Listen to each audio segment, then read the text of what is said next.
Good afternoon, my dear. Good morning, my dear students. तो last class में हम लोग का डिस्कशन चल रहा था, उसमें कुछ आप लोग को होमवर्क दिए थे, जो डाउट्स है उसको हम डिस्कशन करने जा रहे हैं पहले. ठीक है, एग्जाम्पल नंबर 1 में डाउट है, तो यहाँ पे क्वेश्चन है my dear students. Example number 1 में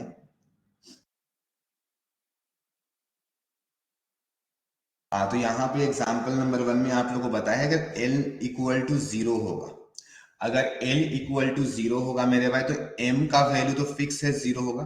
तो यहाँ पे l 0 और m 0 के लिए नंबर ऑफ ऑर्बिटल्स कितने बनेंगे? एक ही बनेंगे. तो इसका m का वैल्यू कितना देंगे? 0 देंगे. इसका m का वैल्यू कितना देंगे? 0 देंगे. इसको हम s ऑर्बिटल कहेंगे, इसको हम s ऑर्बिटल कहेंगे माय डियर स्टूडेंट्स. ठीक है, इसको क्या कहेंगे हम लोग? s ऑर्बिटल कहेंगे. ठीक है, आई होप ये लाइंस क्लियर है. इसी तरीके से l इक्वल टू 2 वाला हम हेल्प कर देते हैं आप लोग का. l इक्वल टू 2 है तो m का वैल्यू -2, -1, 0, +1 और +2. -2, -1, 0, +1 और +2 माय डियर स्टूडेंट्स, ये सारे वैल्यूज है आपके. तो इसमें अब आया बात कि इसमें टोटल कितने ऑर्बिटल्स बनेंगे? 5 बनेंगे. 5 बनाओगे ऐसे ऐसे 5 ऑर्बिटल्स. तो यहां पर हम बताए हैं आपको, यहां पर हम आपको बताए कि किसी को भी कोई ऑर्बिटल्स का नाम दे सकते हो, क्योंकि डीजेनरेसी मेंटेन होता है. डीजेनरेसी का मतलब सारे ऑर्बिटल्स के एनर्जी सेम होंगे, ये सारे ऑर्बिटल्स की एनर्जी सेम होंगे. तो 5 ऑर्बिटल्स के जो नेम होते हैं मेरे भाई डी में, तो एक होता है डी एक्स वाई, दूसरा होता है D Y Z, D X Z, D X square minus Y square और डी जेड स्क्वायर होता है. तो मेरे भाई किसी को भी कोई भी नेम दे सकते हो, इससे हमें कोई फर्क नहीं पड़ेगा. लेकिन जब कोऑर्डिनेशन कंपाउंड पढ़ाएंगे तो वहां पे ये डीजेनरेसी ब्रेक करेगा, वहां पर आपका ये डीजेनरेसी ब्रेक कर जाएगा माय डियर स्टूडेंट्स. तो वहां पर फर्क पड़ जाएगा, वहां पे हमें फिर स्पेसिफाई करना पड़ेगा. शायद आप लोग पढ़े भी होंगे सर, T2G और EG के नाम से पढ़े होंगे. Yes sir. हाँ, बोलो. सर यही पूछ रहे थे सर, इसी के बारे में बात कर रहे थे. हाँ, T2G और EG के बारे में डिस्कशन करेंगे. कोऑर्डिनेशन कंपाउंड कुछ ज्यादा दिन है नहीं जब हम लोग डिस्कस करेंगे. तो वहां पर आपको बताएंगे 2 पार्ट में डिवाइड हो जाएगा, 2 पार्ट पे डिवाइड हो. अभी किसी को भी कोई नाम दे सकते हो. एग्जाम्पल नंबर 1 में यही चीज आपको हम बताए थे. इस पे डाउट था ऋषिकेश को. आई होप ऋषिकेश को ये लाइंस क्लियर हो गया होंगे. हाँ ऋतु बोलो. सर ये किसी को भी दे सकते हैं, लेकिन -2 के साथ मतलब कोई फिक्स्ड है क्या? -2 भी उसमें देते थे ना ऑर्बिटल्स को. हाँ, किसी को भी -2 लो, हम इसको -2 दे दिए. सर ये नेम फिक्स है तो क्या? हम 0 के साथ dz स्क्वायर लिख सकते हैं? वही 0 के साथ में dz स्क्वायर ऐसा कुछ भी नहीं फिक्स है. कोई बोलेगा हम dx square minus Y square को 0 लिखेंगे, लिख सकते हो मेरे भाई, कोई गलत नहीं. ठीक है, यस सर. क्लियर हो गया. हाँ, अब एग्जाम्पल नंबर 2 में शोभित को डाउट है. हम एग्जाम्पल नंबर 2 को डिस्कशन कर रहे हैं. एग्जाम्पल नंबर 2 में डिस्कशन करने जा रहे हैं. यहां पर है मेरे पास n, l और m के वैल्यूज बताना है. आई होप इतना लाइन से भी समझ आया होगा जो भी हम बोल रहे थे शोभित को. 3dxy है और 3dz स्क्वायर का आपको लिखना है n, l और m का वैल्यू. n, l, m और ms का वैल्यू लिखना है. तो मेरे भाई n किससे डिटरमिन करते हैं? ये जो होता है ना 3, ये जो 3 होता है ये n को रिप्रेजेंट कर रहा होता है. ये n को रिप्रेजेंट करेगा, ये 3 हो जाएगा, इसका भी n 3 हो जाएगा मेरे भाई. इसी तरीके से ये जो d है वो l को रिप्रेजेंट करता है, तो d के लिए l का वैल्यू 2 होगा. लेकिन m का वैल्यूज कुछ भी ले सकते हो. हम बोलेंगे इसका m का वैल्यू लेट से 0 ले. मेरा मन, कोई बोलेगा नहीं सर हम -2 लेंगे, ले सकते हो, ले सकते हो, कोई फर्क नहीं. तो अगर 0 ले लिए तो बाकी बचे हुए 4 वैल्यूज में से कोई लेंगे. लेट से यहां पे 0 ले लिए अगर, तो हम इसमें से बाकी -2, -1, +1, +2 में से कोई एक लेंगे. लेट से हम +2 ले लिए, क्या फर्क पड़ता है? क्या फर्क पड़ता है? कोई भी ले लिए. मेरे पास ms का आया. अब ms का बात आया मेरे भाई, तो फिर से ms में अगर बात करेंगे तो ms में भी प्लस हाफ। अब हमें इलेक्ट्रॉन के बारे में आइडिया थोड़ी है, प्लस हाफ, इसको भी तुम प्लस हाफ दे सकते हो। लेकिन जो 3dxy ऑर्बिटल, लेट से जीरो वाला, लेट से ये जीरो वाला है, लेट से कोई भी ले सकते हो जीरो वाला, तो यहां पे अगर इसमें 2 इलेक्ट्रॉन्स हो, तो अगर तुम पहले वाले को प्लस हाफ दे दिए, तो अगर तुम 3dxy के दूसरे इलेक्ट्रॉन को रिप्रेजेंट करोगे तो अब उसको माइनस हाफ से लिखना पड़ेगा। मानिए 3dxy का 2 इलेक्ट्रॉन्स है, इलेक्ट्रॉन 1 और इलेक्ट्रॉन 2, तो उसमें फिर आपको ms का वैल्यू को चेंज करना पड़ जाएगा। वो ये लाइन तुम्हें क्लियर हो गया होगा शौबिक। और एक लास्ट एग्जांपल में आपको डाउट है, ये तो निहायत ही आसान था, एग्जांपल नंबर 3, फिर भी किसी को कोई डाउट है तो वो पूछ सकते हो। Example number 3 my dear students, ठीक है। ऑर्बिटल एंगुलर मोमेंटम जो है, ऑर्बिटल एंगुलर मोमेंटम जो है आपको गिवन है मेरे भाई, √3/2 h/π, ठीक है। तो आपको n के वैल्यूज निकालने हैं जिसपे ये जो सबशेल का जो एंगुलर मोमेंटम है, जिस सबशेल का ये ऑर्बिटल एंगुलर मोमेंटम है माय डियर स्टूडेंट्स, वो सबशेल कौन कौन से शेल में एग्जिस्ट नहीं करेगा। तो मेरे भाई यहाँ पे हम लास्ट क्लास में भी निकाले थे, एल का वैल्यू 2 आता था, इसी टाइप का क्वेश्चन किए थे सेम टू सेम वैल्यू के लिए, एल का वैल्यू 2। तो मेरे भाई एल का वैल्यू क्या n = 1 में पॉसिबल होगा? तो नहीं, हमेशा एल का वैल्यू याद करो, जो आपका कबर्ड था मेरे भाई वो रूम से हमेशा छोटा था, वो हमेशा बराबर भी नहीं हो सकता, छोटा रहेगा। तो n का वैल्यू 1 इम्पॉसिबल है, n का वैल्यू 2 इम्पॉसिबल है, n का वैल्यू 3, 4 हो सकता है। तो 1 और 2 के लिए पॉसिबल नहीं, उसके सम निकालने थे, कौन कौन से शेल में नहीं होगा उस शेल नंबर्स के सम निकालना है। तो 1 + 2 = कितना हो जाएगा? इसका आंसर 3 हो जाएगा, ठीक है। किसी को और कोई doubt my dear students? Sir L2 कैसे लिए? क्या L2 कैसे लिए सर? इसका वैल्यूज निकालो ना, orbital angular momentum L × L + 1 h/2π से। लास्ट क्लास में भी ऐसा क्वेश्चन सॉल्व किए थे, लास्ट क्लास में भी। ये तो कैलकुलेशन है, h cancel, pi good by, ये काम किए थे। मैं 2 से √2 कटा था। Yes sir. तो मेरे भाई ये कैलकुलेशन पार्ट है, ये आपको करना था मेरे भाई। इसके अलावा किसी को कोई डाउट है तो प्लीज वो पूछ लो, नहीं तो फिर हम लेक्चर को आगे बढ़ाएंगे। आप एटॉमिक स्ट्रक्चर का सारा जो डीपीपीस है, सीडीपीएस है, वो सारे बना ले। कुछ आंसर्स में गलत है मेरे भाई, वो आप पूछेंगे तो हम बता देंगे उसका आंसर, कौन सा आंसर गलती है, ठीक है। बाकी आपको 95% आंसर्स करेक्ट गिवन है, तो आप बिल्कुल सवाल को बना ले ताकि आपको कॉन्फिडेंस आ जाए, क्योंकि इस चैप्टर से अगर सवाल आएगा तो बहुत ज्यादा चांसेस होता है कि बन जाता है। 99.99% चांस है कि आप सवाल को बना लेंगे मेरे। तो इसीलिए आप इस चैप्टर को रिलैक्स वे में नहीं ले, बल्कि इसको सोचे, पॉजिटिवली ले, और सोचे कि इसमें हम फुल नंबर ला सकते हैं। तो इस चैप्टर से तुम्हें लगता होगा क्वेश्चन आएगा कि नहीं आएगा, लेकिन हम बता देते हैं मेरे भाई, चैप्टर से क्वेश्चन आता है और आसान आएंगे। बाकी लास्ट क्लास में हम ग्राफिकल रिप्रेजेंटेशन, ये सारी चीजों को बता दिए थे। ग्राफिकल रिप्रेजेंटेशन, ये सारी चीजों को हम बताए थे, ठीक है। तो इस तरीके से था माय डियर स्टूडेंट्स। किसी को अब भी कोई डाउट है तो वो पूछ सकता है, नहीं तो हम लेक्चर को आगे बढ़ा रहे हैं, ठीक है।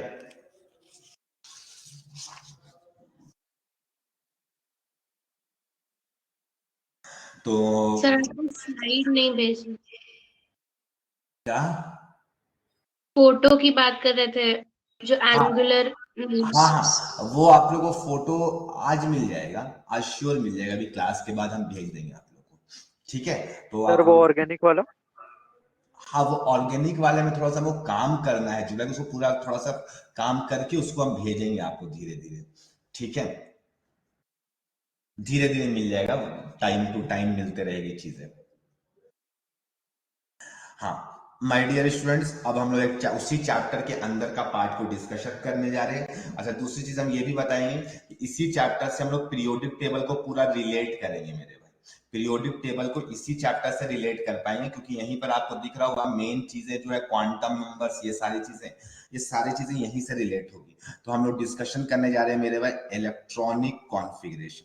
अब इसको हम जल्दी जल्दी थोड़ा करेंगे क्योंकि आप लोग को ये सारी चीजें आती है मेरे भाई, ठीक है। और ऐसा आप लोग तो पास आउट हो, इवन पता है ये सब चीजें 9th क्लास में ही पढ़ा दी जाती है मेरे भाई। हाँ ठीक है, अगर फॉन्ट साइज आपको छोटा लगेगा तो आप हमें बता देंगे, हम थोड़ा बड़ा लिख देंगे।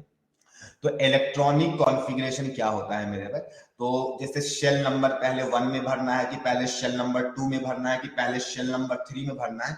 तो इन जनरल हम लोग जो शेल्स में इलेक्ट्रॉन्स को फिलअप करते हैं वो इंक्रीजिंग ऑर्डर ऑफ एनर्जी में करेंगे, क्योंकि हर चीज यही सोचती है कि एनर्जी मेरा कम हो, स्टेबिलिटी मेरा ज्यादा हो। एनर्जी कम होनी चाहिए, स्टेबिलिटी ज्यादा होना चाहिए। अगर एनर्जी ज्यादा कर देते हैं तो उसकी स्टेबिलिटी डिक्रीज कर जाती है। तो इसीलिए शेल नंबर 1 की एनर्जी क्या है, शेल वीडियो पॉज हो जा रहा है क्या मेरे? हाँ नो तो सर। सर चलिए ठीक है। तो क्या होता है, शेल नंबर 1 जो होता है वो न्यूक्लियस से सबसे क्लोजर होता है, तो उसमें अट्रैक्शन सबसे ज्यादा लग रहा होता है। आर का वैल्यू सबसे कम होता है, तो एनर्जी में इनवर्सली प्रोपोर्शनल टू आर होता है। तो आर का वैल्यू जितना छोटा होगा मेरे भाई, और एनर्जी में एक निगेटिव, पोटेंशियल एनर्जी में एक निगेटिव साइन होता है, उतना ही ज्यादा मैग्नीट्यूड वाइज बड़ा होगा और साइन वाइज छोटा होगा, एनर्जी उतना ही कम होगा, तो उसका स्टेबिलिटी उतना ही ज्यादा होता है मेरे भाई। और जैसे जैसे न्यूक्लियस से दूर जाएगा वैसे वैसे अट्रैक्शन डिक्रीज करेगा, स्टेबिलिटी डिक्रीज करने लग जाता है। इसीलिए पहले शेल 1 में फिर शेल 2 में इस तरीके से भरी जाती है इंक्रीजिंग ऑर्डर ऑफ एनर्जी पे। तो एक लाइन लिखो, हम बोल करके लिखवा रहे हैं, the rules for filling of electrons, the rules for filling of electron in shells comma subshells and orbitals is known as electronic configuration. The rules for filling of electron in shell में भी भरना है, subshell में भी भरना है, orbital में भी भरना है, यानी सबशेल के अंदर में जो ऑर्बिटल्स होंगे उसमें भी भरना पड़ेगा, ठीक है। The rules for filling of electrons in shells, subshells and orbitals is known as electronic configuration, ठीक है। अब मेरे भाई ये electronic configuration on the basis of stability साइंटिस्टों ने थ्योरी कुछ बनाई है मेरे भाई। तो मेरे भाई ये बेस्ड है, ये डिपेंड करेगा 3 रूल में, या बेस्ड ऑन 3 रूल्स, ये 3 रूल्स पर बेस्ड है। रूल्स है मेरे भाई, रूल्स अलग चीज होता है और लॉ अलग चीज होता है। ये रूल है, इसी रूल को फॉलो करना है, बहुत सारे चीजों को देखते हुए ये रूल्स बनाई गई है। तो बेस्ड ऑन 3 रूल्स, जिसमें पहला रूल है ऑफ बॉ रूल, ठीक है।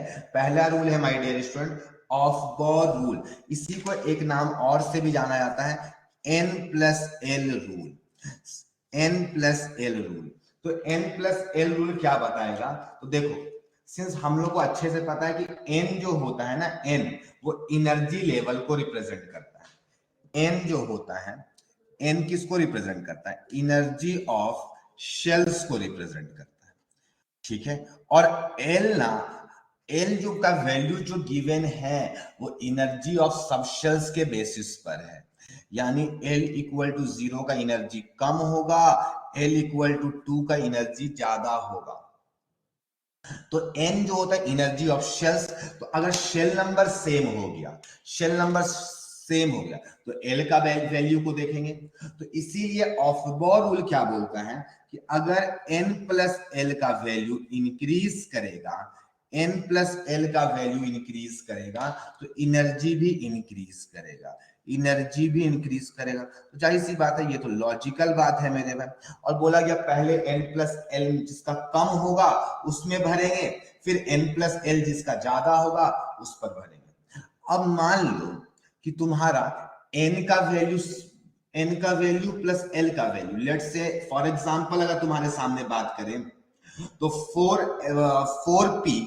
4P ले ले और 3D ले ले मेरे भाई, तो 4p और 3D का अगर तुम देखोगे ना तो दोनों का एनर्जी इस हिसाब से सेम आ जाएगा, n प्लस एल इसका भी 5 और 3D का n प्लस एल 5 हो जाएगा। तो तुमको इस हिसाब से तो दोनों का एनर्जी सेम हो जाना चाहिए। फिर किस में पहले भरेंगे? तो मेरे भाई खुद सोचो कि पहले शेल आएगा कि पहले सब शेल आएगा। तो तुम कहोगे सर पहले तो शेल आएगा, तो पहले शेल आएगा तो शेल ज्यादा क्लोजर होगा ना न्यूक्लियस से, तो फिर शेल नंबर डोमिनेटिंग ज्यादा होता है, शेल नंबर डोमिनेटिंग ज्यादा होता है। इसीलिए हम पॉइंट नंबर 2 में लिख रहे हैं इफ पॉइंट 1 फेल्स, अगर ये सब पॉइंट 1 जो है ये फेल कर जाए, देन as n इंक्रीजेस, जैसे ही n इंक्रीज करेगा एनर्जी इंक्रीज करेगा, एनर्जी इंक्रीज करेगा, जैसे जैसे शेल नंबर इंक्रीज करेगा वैसे वैसे एनर्जी इंक्रीज करेगा। अब एक बात और, जब इलेक्ट्रॉन भरेंगे तो हमेशा इंक्रीजिंग ऑर्डर ऑफ एनर्जी में भरेंगे, तो लिख लो electrons are filled in increasing order of energy, in increasing order of energy, हमेशा कम एनर्जी वाले में पहले भरेंगे, order of energy, electrons are filled in increasing order of energy. ठीक है, ये बात आपको समझना चाहिए।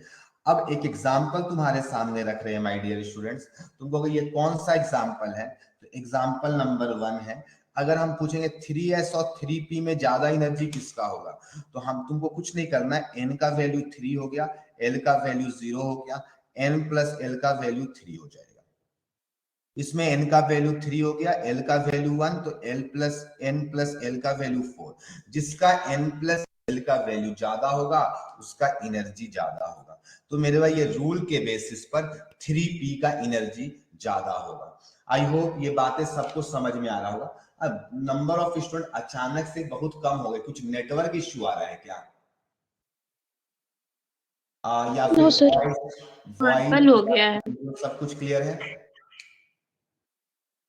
ठीक है, तो पॉइंट नंबर 2 एग्जांपल एक और बात करेंगे मेरे भाई।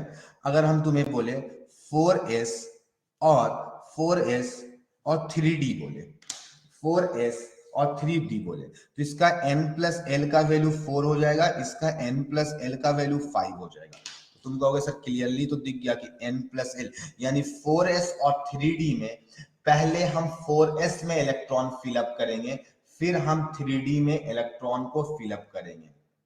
ये है मेरे भाई, ठीक है, ये आपको समझ में आना चाहिए।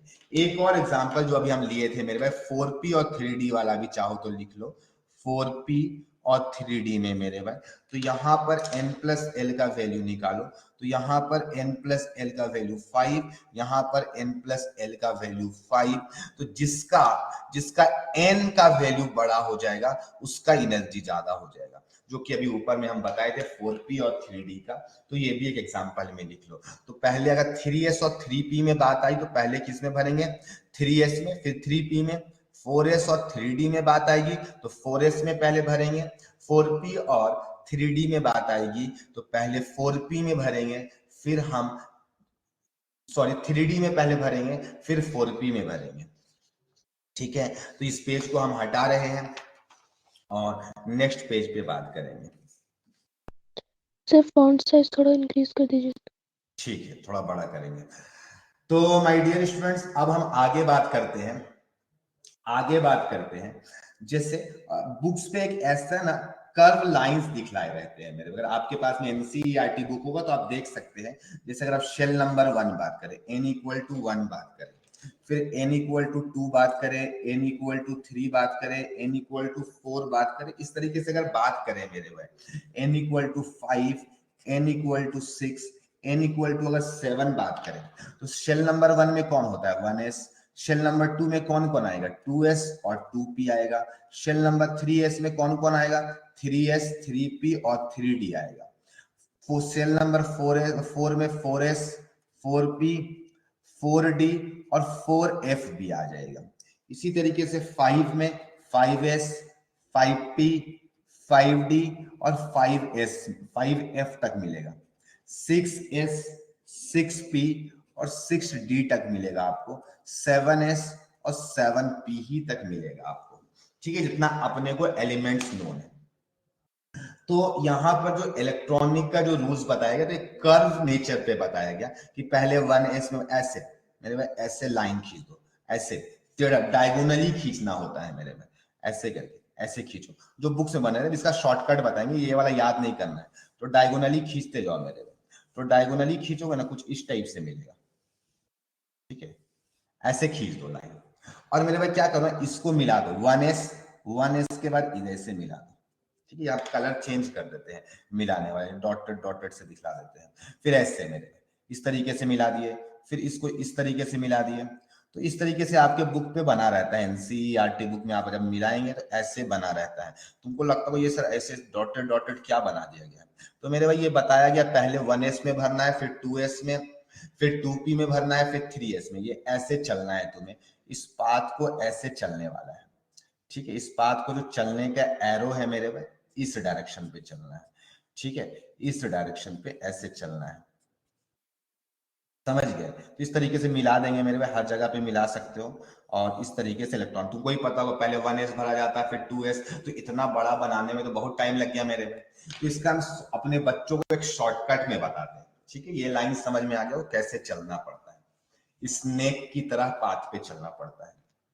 हाँ मेरे भाई इसको हम शॉर्टकट में अपने बच्चों को बताते हैं मेरे भाई कैसे लिखना है। एस पहले बार में एस लिखो, फिर एसपी लिखो, एस एसपी लिखो, एस फिर एसपी लिखो, फिर एस एसपी एसपी रिपीट करो 2 बार, एस एसपी एसपी, फिर एस डीपी एस डीपी, 2 बार एस डीपी को रिपीट करो, S DP, S SP SP, S DP S DP, S F DP S F DP, S F DP S F DP, ऐसे repeat करना होता है।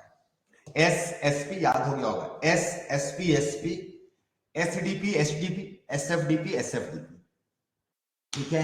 तो my dear student इस तरीके से। अब एस कहां से स्टार्ट होता है, शेल नंबर 1 से, अगला जो भी एस मिलेगा वो 2 मिलेगा, उसके बाद वाला S3 मिलेगा, उसके बाद वाला S4 मिलेगा, उसके बाद वाला S5 मिलेगा, उसके बाद वाला S6 मिलेगा, उसके बाद वाला S7 मिलेगा।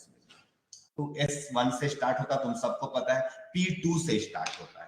P कहां से स्टार्ट होता है मेरे भाई, 2 से स्टार्ट होता है, तो 2P 3P, ठीक है, 4P 5P 6P 7P, इसीलिए लिखे थे 7P तक जाता है। इसी तरीके से मेरे भाई अगर तुम बात करो कि डी कहां से स्टार्ट होगा सर, तो डी जो स्टार्ट होगा माय डियर स्टूडेंट, वो जो होगा डी, एक सेकंड, डी जो स्टार्ट होगा तो ये 3rd शेल से स्टार्ट होता है, तो मेरे भाई ये 3D होगा। ये चल नहीं रहा है स्केच पे, तो इसको हम हटा देते हैं, ये 3D होगा मेरे भाई, 3D होगा, फिर 4D होगा, फिर आप देखेंगे तो 5D मिलेगा, ठीक है, 5D, तुम होगा सर 6D, तो 6D यहां पे है मेरे। फिर F कहां से स्टार्ट होता है, 4th से स्टार्ट होता है, 4th से, तो मेरे भाई कहां से स्टार्ट होगा, 4F, और यहाँ पे 5F होगा, ठीक है। इस तरीके से मेरे पास स्पेस कम था इसलिए थोड़ा सा लास्ट वाला को हम कॉम्पैक्ट करके लिख दिए हैं। तो आई होप ये लाइन समझ में आ गया हो कैसे लिखा जाता है, S SP SP, SDP SDP, SFDP SFDP करके लिखा जाता है, ठीक है मेरे भाई। अब हम बताएंगे कि हर पी के बाद एक नोबल गैस है, हर पी के बाद एक नोबल गैस है, हर पी के बाद एक नोबल गैस है, हर पी के बाद, ठीक है, हर पी के बाद। यहां वाला तो लास्ट वाला तो अननोन है अभी, ठीक है, लेकिन एक पहला वाला एस के बाद है, लेकिन उसके बाद हर पी के बाद, पहला वाला एस के बाद है, बाकी हर पी के बाद में है मेरे भाई। तो पहला वाला जो है सबको याद रहता है, हीलियम। दूसरा वाला मेरे भाई नियॉन, तो नोबल गैसेस का नेम आपको याद होना चाहिए, helium, neon, argon, krypton, xenon और रेडॉन, ठीक है, radon, helium, neon, argon, krypton, xenon और रेडॉन। आरएन से रेडॉन को रिप्रेजेंट किया जाता है। हम बहुत अच्छे लोगों को देखे हैं मेरे भाई आरडी से रिप्रेजेंट करते हुए, आरएन से रिप्रेजेंट होता है, ठीक है। हीलियम का जो एटॉमिक नंबर होता है मेरे भाई 2 होता है, क्योंकि s में 2 इलेक्ट्रॉन भरा जाएगा, फिर बाकी तुम जोड़ोगे इसमें 8 तो 10 हो जाएगा, तो नियॉन का 10 हो जाएगा, आर्गन का 18 हो जाएगा, क्रिप्टन का जब निकालोगे मेरे भाई तो 36 हो जाएगा, जिनॉन का जब निकालोगे तो 54 हो जाएगा। लिखते जाओ 36, आर्गन तक तो याद होगा, क्रिप्टन का 36, जेनॉन का 54 और मेरे भाई यहाँ पर रेडॉन का 86 होता है। एक कंफ्यूजन, बच्चे कंफ्यूज कर जाते हैं मेरे भाई, तुमको ऐसा कोई कंफ्यूजन का यहाँ पे चांस ही क्या है, इतना आसान टॉपिक है मेरे भाई। बच्चे क्या सोचते हैं 36 है, ये 86 है, इसको 56 लिख देते हैं। तो ध्यान रखना ये 54 है, ये 54 है मेरे भाई। 2 8 का डिफरेंस है, ठीक है, फिर 8 का डिफरेंस, 8 8 18 18, ठीक है, फिर 32 का डिफरेंस है, ठीक है। तो ऐसे ही 54 नंबर पे आया, तो तुम्हें नोबल गैसेस सारे याद होने चाहिए, उसके एटॉमिक नंबर याद होने चाहिए, उसके एटॉमिक नंबर याद होने चाहिए। अब हम आगे बताएंगे कि एस में मैक्सिमम 2 इलेक्ट्रॉन्स भरे जा सकते हैं, मिनिमम 1, मैक्सिमम 2 भरे जा सकते हैं, ठीक है, क्योंकि हम लोग को पता चल गया था स्पिन क्वांटम नंबर के हिसाब से 2 ही भरा जा सकता है मेरे भाई। तो एस में मैक्सिमम आपको याद रखना है कि 2 भरे जाएंगे, पी में 1 से 6 तक भरे जा सकते हैं, पी में 6, मैक्सिमम 6 भरे जा सकते हैं, ठीक है। डी में माय डियर स्टूडेंट 1 से 10 तक भरे जा सकते हैं, मैक्सिमम 10, 10 5 ऑर्बिटल्स होते 10 तक भरे जा सकते हैं। एफ में 1 से 14 तक भरे जा सकते हैं, एफ में 1 से 14 तक भरे जा सकते हैं, यानी ये मैक्सिमम लिमिट है। यानी इसमें तुम अगर आगे मान लो किसी का 3 इलेक्ट्रॉन आ गया तो 2 भरने के बाद ऐसे नहीं कि 3 भर दिए इसी पे, नहीं, आपको अगला में मूव करके 1 भरना है। तो इस तरीके से लिखा जाता है। आई होप इसको हमको ज्यादा डिटेल में बताने की जरूरत नहीं, ये सब आपको बहुत 9th क्लास से ही सिखाया जाता है, ठीक है। इस पेज को हम हटा रहे हैं मेरे भाई, ठीक है, और हम तुम्हें 1-2 एग्जांपल जल्दी जल्दी लिखना, फास्ट, हम ऐसा मान के चलते कि ये सारी चीजें आपको बहुत अच्छे तरीके से आती है। तो माय डियर स्टूडेंट, आप लोग एग्जांपल में सोडियम का लिख लो, सोडियम का एटॉमिक नंबर 11 होता है, जल्दी से लिखो मेरे भाई। उसके बाद तुम लोग लिख लो क्लोरीन का एटॉमिक नंबर 17 होता है, ठीक है मेरे भाई। आप लोग मैग्नीशियम हटाओ मेरे भाई, मैग्नीशियम नहीं लिखना है आपको, पोटेशियम का लिखो, पोटेशियम का एटॉमिक नंबर 19 हो जाता है, ठीक है। सब पूरा लिखना है कि नोबल गैस लेके लिखेंगे?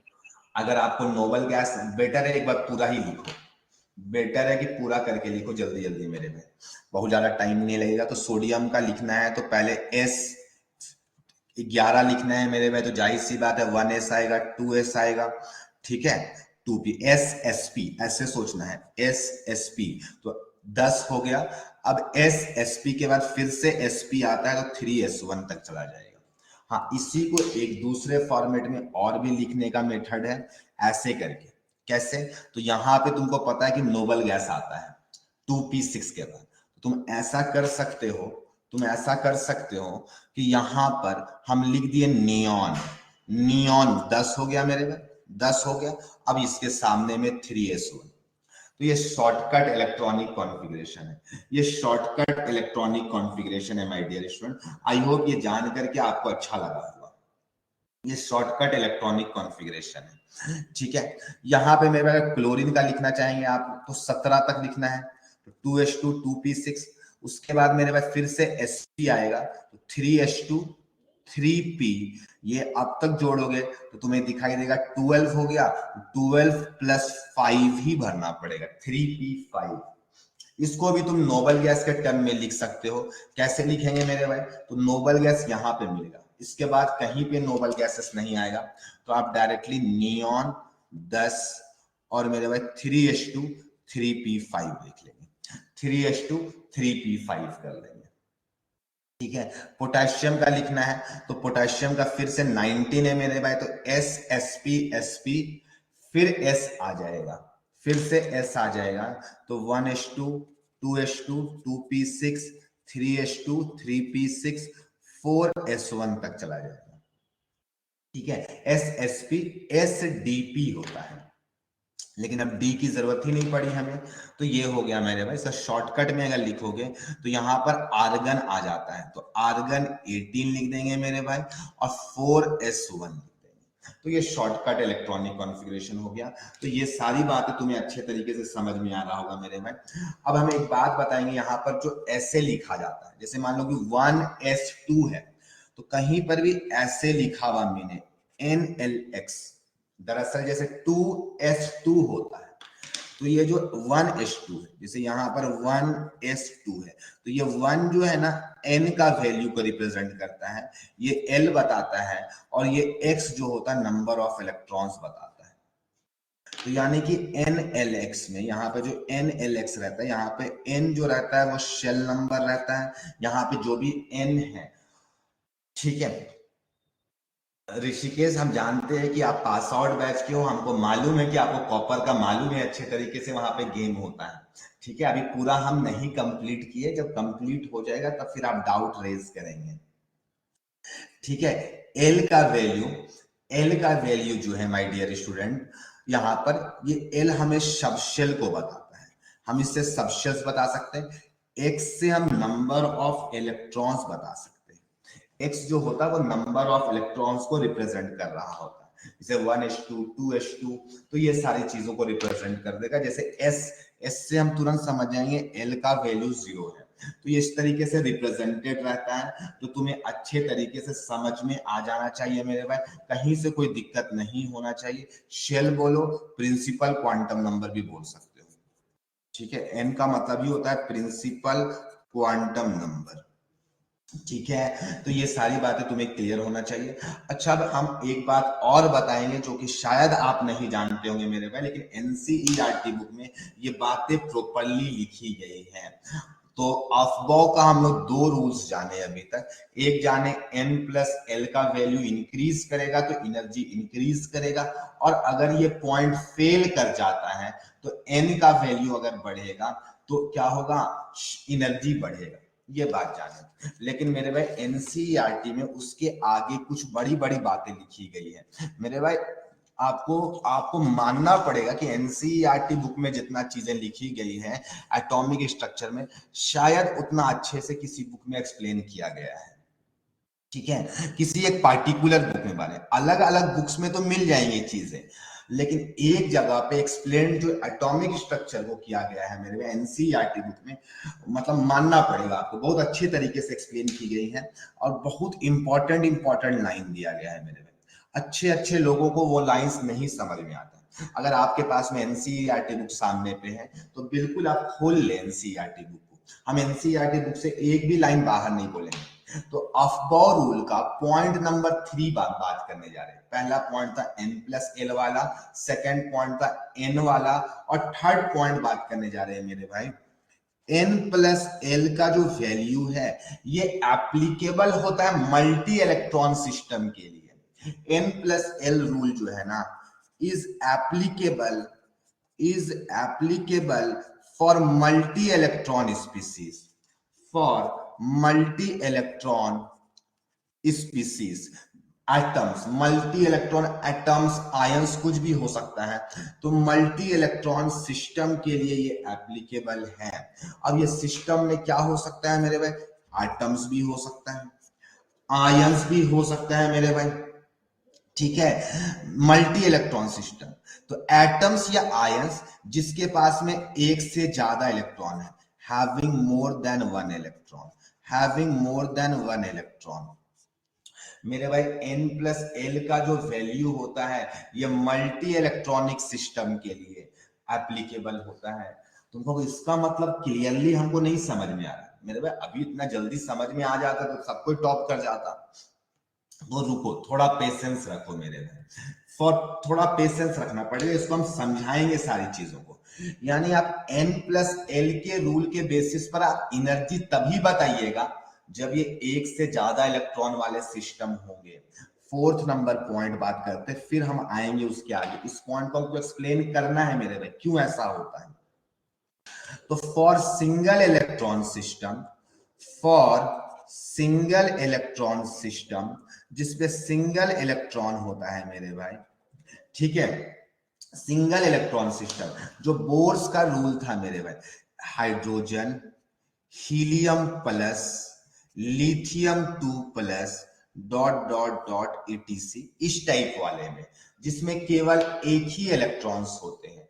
फॉर सिंगल इलेक्ट्रॉन सिस्टम, अगर n का वैल्यू इंक्रीज करता है तो एनर्जी इंक्रीज करता है, n अगर इंक्रीज करता है तो एनर्जी इंक्रीज करता है। तुमको यहाँ पर L के वैल्यू से फर्क नहीं पड़ता है, नहीं, यहाँ पर सोचो ना, सिंगल इलेक्ट्रॉन है मेरे भाई, वो कहीं भी जा सकता है, वो कहीं भी जा सकता है। तुम कहोगे सर मल्टी वाला भी तो कहीं भी जा सकता है, उसको थोड़ी ना कोई रोक है, नहीं मेरे भाई, वहां पर एक तरह का रोक है मेरे भाई। अभी हम थोड़ा सा एग्जांपल लेना चाहते हैं, जैसे मान लो कि न्यूक्लियस है मेरे भाई, अगर एक इलेक्ट्रॉन है तो न्यूक्लियस केवल उसी सेम इलेक्ट्रॉन को अट्रैक्ट करेगा, लेकिन अगर एक से ज्यादा इलेक्ट्रॉन है ना मेरे भाई, तो जो आगे वाला इलेक्ट्रॉन्स होगा, जो इनर शेल्स में होगा, वो ज्यादा अट्रैक्टेड होगा, बाद वाला कम अट्रैक्टेड होगा। तो मेरे भाई तुम कहोगे इस हिसाब से तो उसमें भी तो दूर चला जाएगा तो कम अट्रैक्ट होगा, नहीं, यहाँ पे एक और रीजन है कि यहाँ पे जो इलेक्ट्रॉन्स है वो न्यूक्लियस से अट्रैक्ट तो हुआ इनर वाला, लेकिन जो उसके नेक्स्ट वाले शेल पे है वो मेरे भाई अट्रैक्शन के साथ इलेक्ट्रॉन जो फर्स्ट शेल वाला है, इनर शेल वाला है, उससे रिपेल भी खा रहा है, उससे रिपेल भी खा रहा है। तो इसीलिए थोड़ा सा चेंज होगा, जिसको अभी हम शील्डिंग इफेक्ट के नाम से पढ़ाएंगे। शायद थोड़ा सा आपको माइंड के अंदर पे गया होगा कि n+l का रूल एप्लीकेबल मल्टी इलेक्ट्रॉन के लिए, सिंगल इलेक्ट्रॉन में केवल n का वैल्यू से हम बता सकते हैं कि क्या होगा मेरे भाई, एनर्जी का वेरिएशन। ठीक है, तो बड़ा इंपॉर्टेंट रोल प्ले करता है मेरे भाई। ये छोटी छोटी बातें हैं, लेकिन मेरे भाई ये सारा कॉन्सेप्ट है। देखो एग्जाम में आना या नहीं आना मेरे भाई ये कोई बड़ा चीज नहीं है, लेकिन आपको चीजें क्लियर होनी ये बहुत चीज बात है। तो अगर n का वैल्यू सेम होगा तो एनर्जी का वैल्यू भी सेम होगा। तो मतलब हम बोलना चाहते हैं मेरे भाई कि यहाँ पर जो भी 1s 2s 3s को अगर अरेंज करते ना तो इंक्रीजिंग ऑर्डर पे, तो यही रिजल्ट मिलता। 1s से ज्यादा एनर्जी 2s का होता, 2s से ज्यादा 2p का होता, 2p से ज्यादा 3s का होता, 3s से ज्यादा 3p का होता, 3p से ज्यादा 4s का होता, और 4s से ज्यादा 3d का होता। ये इंक्रीजिंग ऑर्डर ऑफ एनर्जी पे है, ये इंक्रीजिंग एनर्जी पर अरेंज किया गया, एक नॉर्मल बना दिए हम, और तुमको याद करवा दिए कि S SP SP SDP SDP करके याद कर लो, तुम्हें आसान पड़ेगा। लेकिन ना माय डियर स्टूडेंट्स, अगर सिंगल इलेक्ट्रॉन सिस्टम होगा तो उस केस में अगर 1s है, 2s है, 2p है, 3s है, 3p है, 3d है, तो ये सब का एनर्जी सेम हो जाएगा। मतलब तुमको अभी थोड़ा सा फिर से कंफ्यूजन आ सकता है, 4s 4p 4d 4f 5s 5p 5d 5f 6s 6p 6d 7f और 7p। तो मेरे भाई कि ये शेल वाइज डिटरमिन होगा, शेल वाइज डिटरमिन होगा मेरे भाई। मतलब इस दोनों का एनर्जी बराबर हो जाएगा, उस केस में ये एनर्जी बराबर हो जाएगा। ठीक है, उस केस में ये एनर्जी, सिंगल इलेक्ट्रॉन स्पीसीज के केस पे ये एनर्जी बराबर हो जाते हैं। इसका रीजन यही है कि इसमें कोई तरह का रिपल्शन फोर्स नहीं लग रहा होता है, इसमें रिपल्सिव फोर्सेस एब्सेंट होता है। तो यहाँ पे मेरे भाई डीजेनरेट ऑर्बिटल्स का नाम आता था, तो मेरे भाई वहां पे 2s और 2p डीजेनरेट नहीं होता था, क्योंकि डीजेनरेसी के लिए n और l का वैल्यू सेम होना चाहिए था। बट अगर सिंगल इलेक्ट्रॉन सिस्टम आया तो वहां पर 2s n और l से कोई मतलब नहीं है, 2s और 2p का डीजेनरेट हो जाएगा यहाँ पर। क्यों? क्योंकि यहाँ पे 2s का एनर्जी और 2p का एनर्जी बराबर हो जाता है मेरे भाई। ठीक है, तो आई होप ये बातें जो तुम्हें बोल रहे हैं वो समझ में आ रहा है। तो अगर तुम्हारे से एक क्वेश्चन पूछे माय डियर स्टूडेंट, चाहना तो लिख लेना, वैसे तुम्हारे लेवल पे ये क्वेश्चंस नहीं आएंगे। तो अगर हम पूछे कि maximum number of degenerate orbitals multi electron system के केस पे, मल्टी इलेक्ट्रॉन के सिस्टम के केस पे शेल नंबर 3 में कितने होंगे? शेल नंबर 3 के केस पे maximum number of degenerate orbitals कितने होंगे? शेल नंबर 3 में मल्टी इलेक्ट्रॉन सिस्टम के केस पे बताओ जल्दी से, maximum number of degenerate sir 9। Multi electron system है,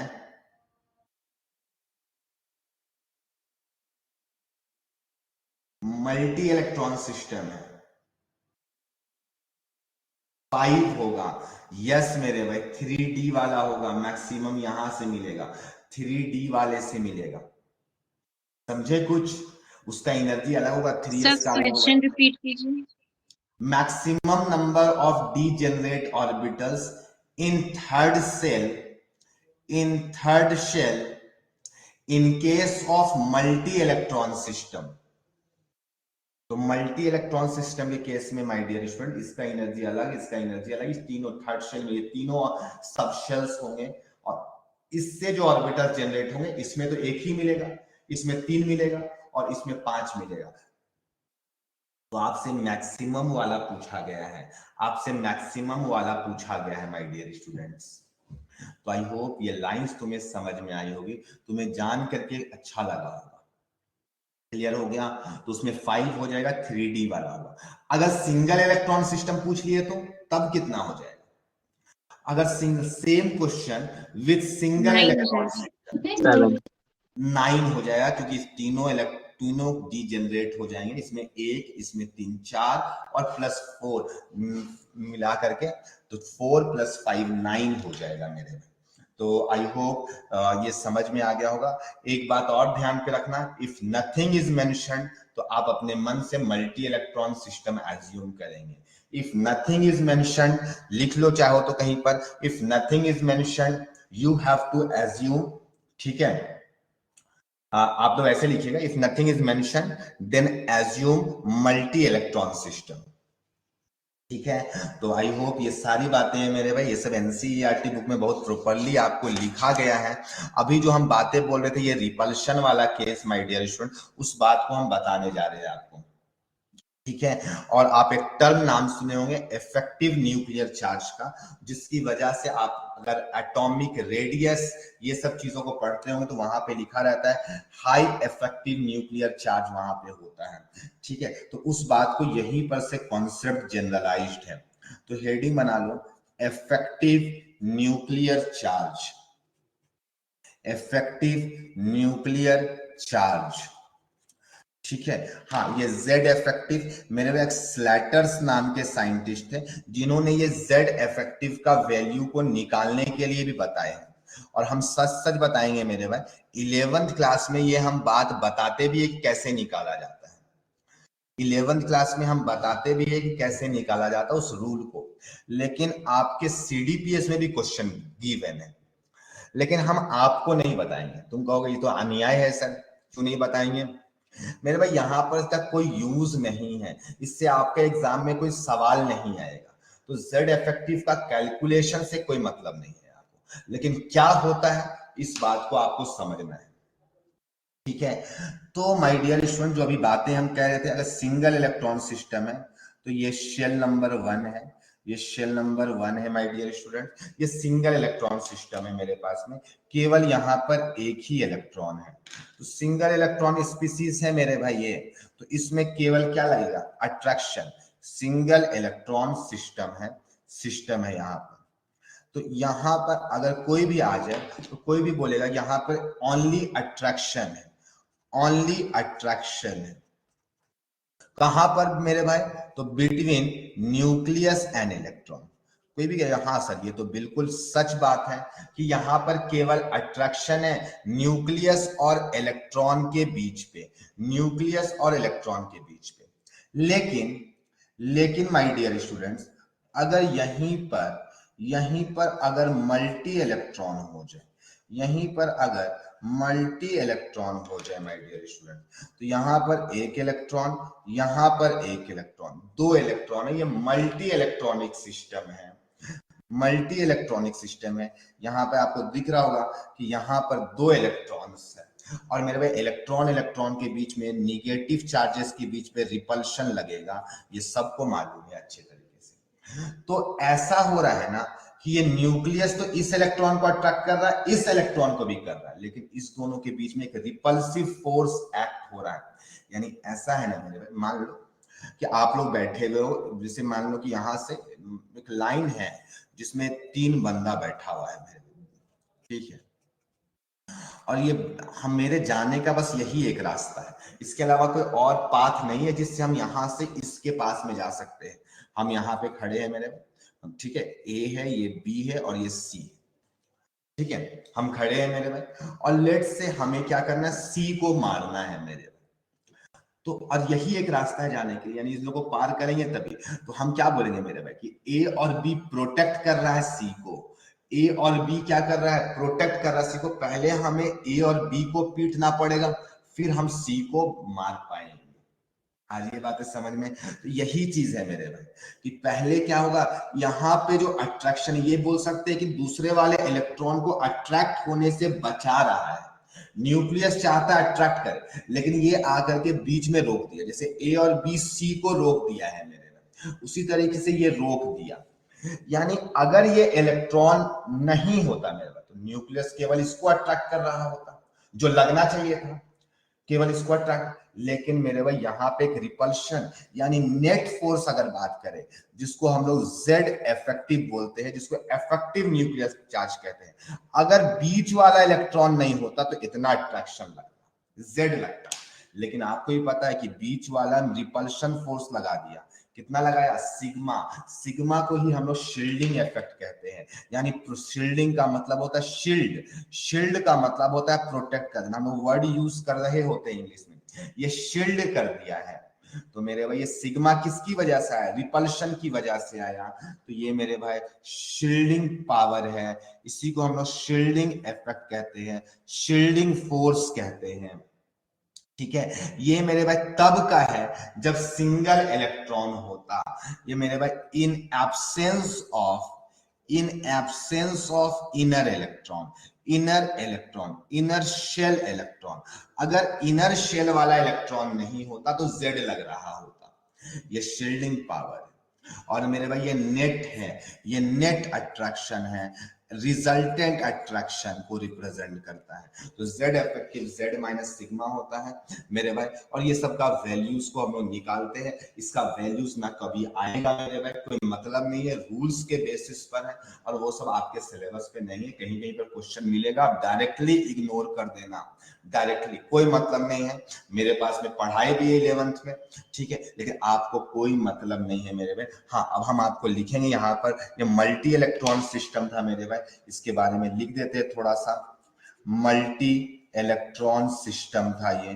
तो मल्टी इलेक्ट्रॉन सिस्टम के केस पे यहाँ पर मेरे भाई अट्रैक्शन और रिपल्शन दोनों लग रहा है। तो अट्रैक्शन किसके किसके बीच में लग रहा है, attraction between nucleus and electron, attraction between nucleus and electron, और साथ में रिपल्शन लग रहा है, साथ में रिपल्शन लग रहा है बिटवीन इलेक्ट्रॉन्स, इलेक्ट्रॉन के बीच पे रिपल्शन लग रहा है। तो यहाँ पे जो नेट फोर्स होता है उसी को हम लोग इफेक्टिव न्यूक्लियर चार्ज कहते हैं मेरे भाई। यहाँ पर अब हमको एक लाइन और बताना कि ज्यादा प्रोटेक्शन कौन करेगा, इनर वाला या आउटर वाला करेगा, प्रोटेक्शन ज्यादा कौन करेगा, इनर या आउटर वाला, इनर वाला। इनर वाला। अब इनर में भी सबसे पहले कौन सा सबशेल होता है, SPDF होता है। तो जो शील्डिंग इफेक्ट होगा मेरे भाई, जो शील्डिंग इफेक्ट होगा या शील्डिंग पावर जो होता है, शील्डिंग पावर या इफेक्ट बोलो या फिर शील्डिंग इफेक्ट बोलो, तो मेरे भाई सबसे ज्यादा जो होगा वो किसका होगा, तो आपको जवाब समझ में आ गया। S सबसे ज्यादा प्रोटेक्शन करेगा, फिर P करेगा, फिर D करेगा और फिर F करेगा। यानी सबसे ज्यादा जो प्रोटेक्टिंग ग्रुप है वो S है, फिर P है, फिर D है और फिर F है। तो शील्डिंग इफेक्ट का एक डेफिनेशन भी लिख लो, हम बोल करके लिखवा लेते हैं, ठीक है, इसको लिख लो, इतनी बात है। हाँ सर, अबव प्रिंसिपल का थर्ड और फोर्थ वाला रूल से कैसा क्वेश्चन आएगा? थर्ड और फोर्थ का रूल से मेरे भाई, अगर मान करके वो एकदम फिक्स कर दिया, आपको लिख दिया कि हीलियम प्लस के बारे में डिस्कशन करना है, ऐसे लिख दिया कि हीलियम प्लस के जो थर्ड शेल होगा उस पे कितना डीजेनरेट ऑर्बिटल्स है, उस पे कितना डीजेनरेट ऑर्बिटल्स है, तो वहां पर से क्वेश्चन आएगा उस तरीके से। ठीक है, उसमें शेल्स तो होंगे ना। ठीक है, यस सर, क्लियर हो गया? Yes sir. चलो मेरे भाई, तो आई होप ये सारी बातें आपको अच्छे तरीके से समझ आ गया होगा, कहीं से भी कोई डाउट नहीं होगा, तो वो हिंट करेगा आपको किसी तरीके से। तो आप एक लिख लें डेफिनेशन शील्डिंग इफेक्ट का, लिखो शील्डिंग इफेक्ट का एक डेफिनेशन। शायद कुछ बच्चे आज एब्सेंट कर रहे हैं, उन्हें लगा होगा कि बहुत आसान आसान बातें पढ़ाई होंगी मेरे भाई यही सारी आसान आसान बातें एक बड़ा बात बन जाती है। ठीक है, तो जो लोग एब्सेंट किए हैं उसे बड़ा लॉस होगा, उसे लगता है कि हमको बहुत आता है मेरे भाई, तो लगने से कुछ नहीं होता है, साबित करने से होता है। सर रिकॉर्डिंग हो रहा है सर? हाँ, रिकॉर्डिंग बिल्कुल हो रहा है मेरे भाई। तो लिखो, एक लाइन लिखो शील्डिंग इफेक्ट पे। The electrons in the outer shell, the electrons in the outer shell experiences less attraction from nucleus, experiences less attraction from nucleus due to presence of inner shell electrons, due to presence of inner shell electrons, due to presence of inner shell electrons. This phenomena is known as shielding effect. This phenomena is known as shielding effect. तो आई hope ये बातें आपको अच्छे से समझ में आ गया होगा। तो हम बताए अभी तक इलेक्ट्रॉनिक कॉन्फ़िगरेशन के 3 रूल्स पर बेस्ड है, जिसमें से एक रूल पढ़े ऑफ बॉर रूल, उसके अंदर पे ये सारी बातें आई मेरे भाई। अब सेकंड नंबर रूल हम लोग पढ़ने जा रहे हैं। सर ये शील्डिंग इफेक्ट को कैसे थर्ड और फोर्थ से रिलेट किए वो फिर से बता दीजिए ना। थर्ड और फोर्थ पॉइंट को ऑफ बॉर रूल का, यस सर। सर वो लेक्चर देख लेगा रिकॉर्डेड, शाबाश।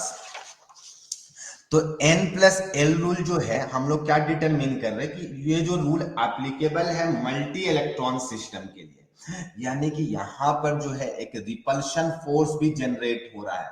तो रिपल्शन फोर्स की वजह से, रिपल्शन फोर्स को अगर हम लोग कंसीडर करें वहां पर कि एक रिपल्शन फोर्स भी होगा, तो जैसे एक शेल के अंदर पे भी बहुत सारे इलेक्ट्रॉन्स होंगे, उसके बीच पे भी रिपल्शन होगा, तो रिपल्शन होने की वजह से एनर्जी बढ़ता है, कहीं भी अट्रैक्शन होता है ना, तो अट्रैक्शन की वजह से एनर्जी डिक्रीज हो रहा होता है। तो अब हमको कंसीडर करना पड़ेगा, जैसे ही एक शेल्स के बीच में हो, चाहे एक शेल के अंदर का बात हो, सब शेल्स के अंदर पे, तो अब वहां पर भी रिपल्शन, एक शेल के अंदर में भी बहुत सारे इलेक्ट्रॉन्स होंगे, तो उस 2 इलेक्ट्रॉन्स के बीच में भी रिपल्शन लगेगा, ऑब्वियस सी बात है, सेम शेल के अंदर पे भी। तो अब वहां पर हमको कंसीडर करना पड़ेगा जब सब शेल्स वाली बात आएगी, क्योंकि रिपल्शन का मतलब एक फोर्स हो जाता है, वो एक्स्ट्रा एनर्जी क्रिएट करता है, अट्रैक्शन से एनर्जी डिक्रीज हो जाता है।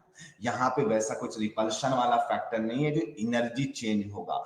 तो अब शेल्स, अगर बात करें शेल्स के अंदर में सब शेल्स का, तो बहुत ज्यादा फर्क नहीं होता है, इसीलिए जो सोमरफील्ड के जो लाइंस थे वो बहुत क्लोजर थे, जो कि बोर्स को ऐसा लगता था कि सेम लाइन है, जबकि वो 2 फाइन लाइंस होते थे, उसके बीच का एनर्जी गैप बहुत कम होता था। और वो सब कब स्टडी हो रहा था? जब सिंगल इलेक्ट्रॉन की बात आ रही थी, जब सिंगल इलेक्ट्रॉन की बात आई थी, जब उसमें भी अगर बड़ा जब हम लोग सिस्टम को देख लेते तो फिर वहां पर बहुत ज्यादा फर्क पड़ने लग जाता था। इसीलिए फिर वहां पर से कॉन्सेप्ट आया था नंबर ऑफ लाइंस कितने होंगे। तो बोर्स वाले में हम लोग केवल कितना निकाल लेते हैं, शेल वाइज निकाल लेते हैं, shell wise. Subshell wise अभी तक नहीं काउंट करते हैं कि सब शेल्स वाइज कितना होगा, क्योंकि वो सिंगल इलेक्ट्रॉन सिस्टम के लिए वैलिड था, वहां पर रिपल्सिव फोर्स एक्ट करेगा, तो वहां पर एल को भी हमें कंसीडर करना पड़ जाएगा। ठीक है, आई होप ये सारी बातें आपको समझ में आती होगी। तो अब हम लोग बात करें, हाँ ऋषिकेश बोलो। The electron in the outer cell experiences less, उसका तो क्या बोले थे? experiences less attraction due to presence of inner shell electrons. ये सर हो लिख लिए। This phenomena is known as shielding effect. अब दूसरा जो रूल है इलेक्ट्रॉनिक कॉन्फ़िगरेशन का वो है पॉली एक्सक्लूजन प्रिंसिपल। आप नाम सुने होंगे, पॉली एक्सक्लूजन प्रिंसिपल। ठीक है, ये सारी बातें जो भी हम बता रहे हैं मेरे भाई, कोई भी बात एनसीईआरटी से बाहर नहीं है। भले बहुतों को लगेगा कि बहुत ज्यादा डेप्थ पे जा रहे हैं मेरे भाई, कोई डेप्थ पे नहीं जा रहे हैं। हम खुले में दिखला सकते हैं कि सारी चीजें एनसीईआरटी पे लिखी गई है और हम एनसीईआरटी के बाहर कभी पढ़ाते भी नहीं है। ठीक है, तो मेरे भाई इन्होंने दो बातें कही, उस पहले दो बातों को लिख लो। तो लिखो अकॉर्डिंग टू दिस प्रिंसिपल, लिखो जल्दी जल्दी, according to this principle,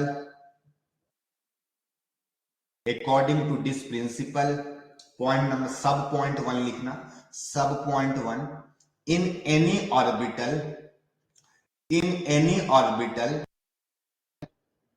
maximum 2 electrons can be filled. In any orbital maximum 2 electrons can be filled and each have opposite spin. इन्होंने क्या बोला मेरे भाई कि एक ऑर्बिटल के अंदर में 2 इलेक्ट्रॉन्स आएंगे, दोनों इलेक्ट्रॉन्स का स्पिन अलग अलग होना चाहिए। मेरे भाई ये रूल है, इसका कोई प्रूफ नहीं है।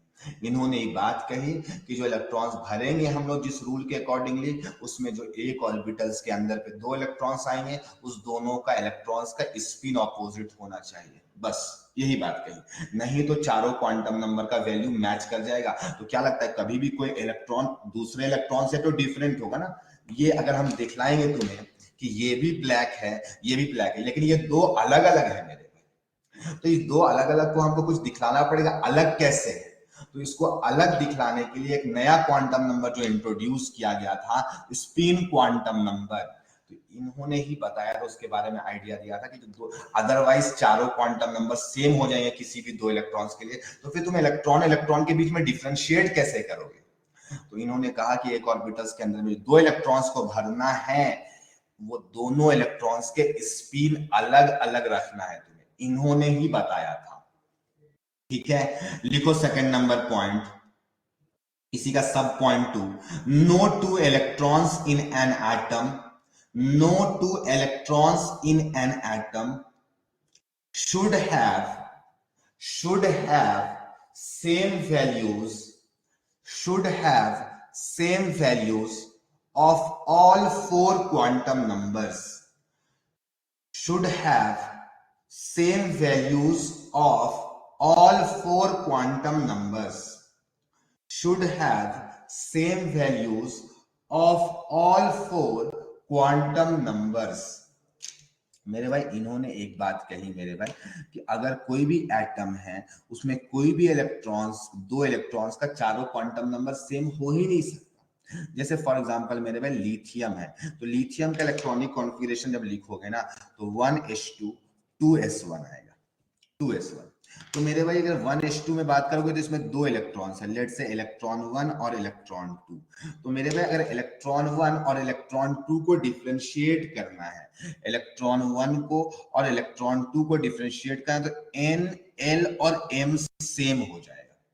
सोच लो तुम, n का वैल्यू 1 है इलेक्ट्रॉन 1 का, इसका भी इलेक्ट्रॉन 2 का भी 1 है। l का वैल्यू मेरे भाई s ऑर्बिटल है तो दोनों का 0, और जिस ऑर्बिटल पे है वो सेम है, s का तो एक ही ऑर्बिटल बनेगा मेरे भाई, l इक्वल टू 0, तो m का भी वैल्यू क्या होगा, 0 0 होगा।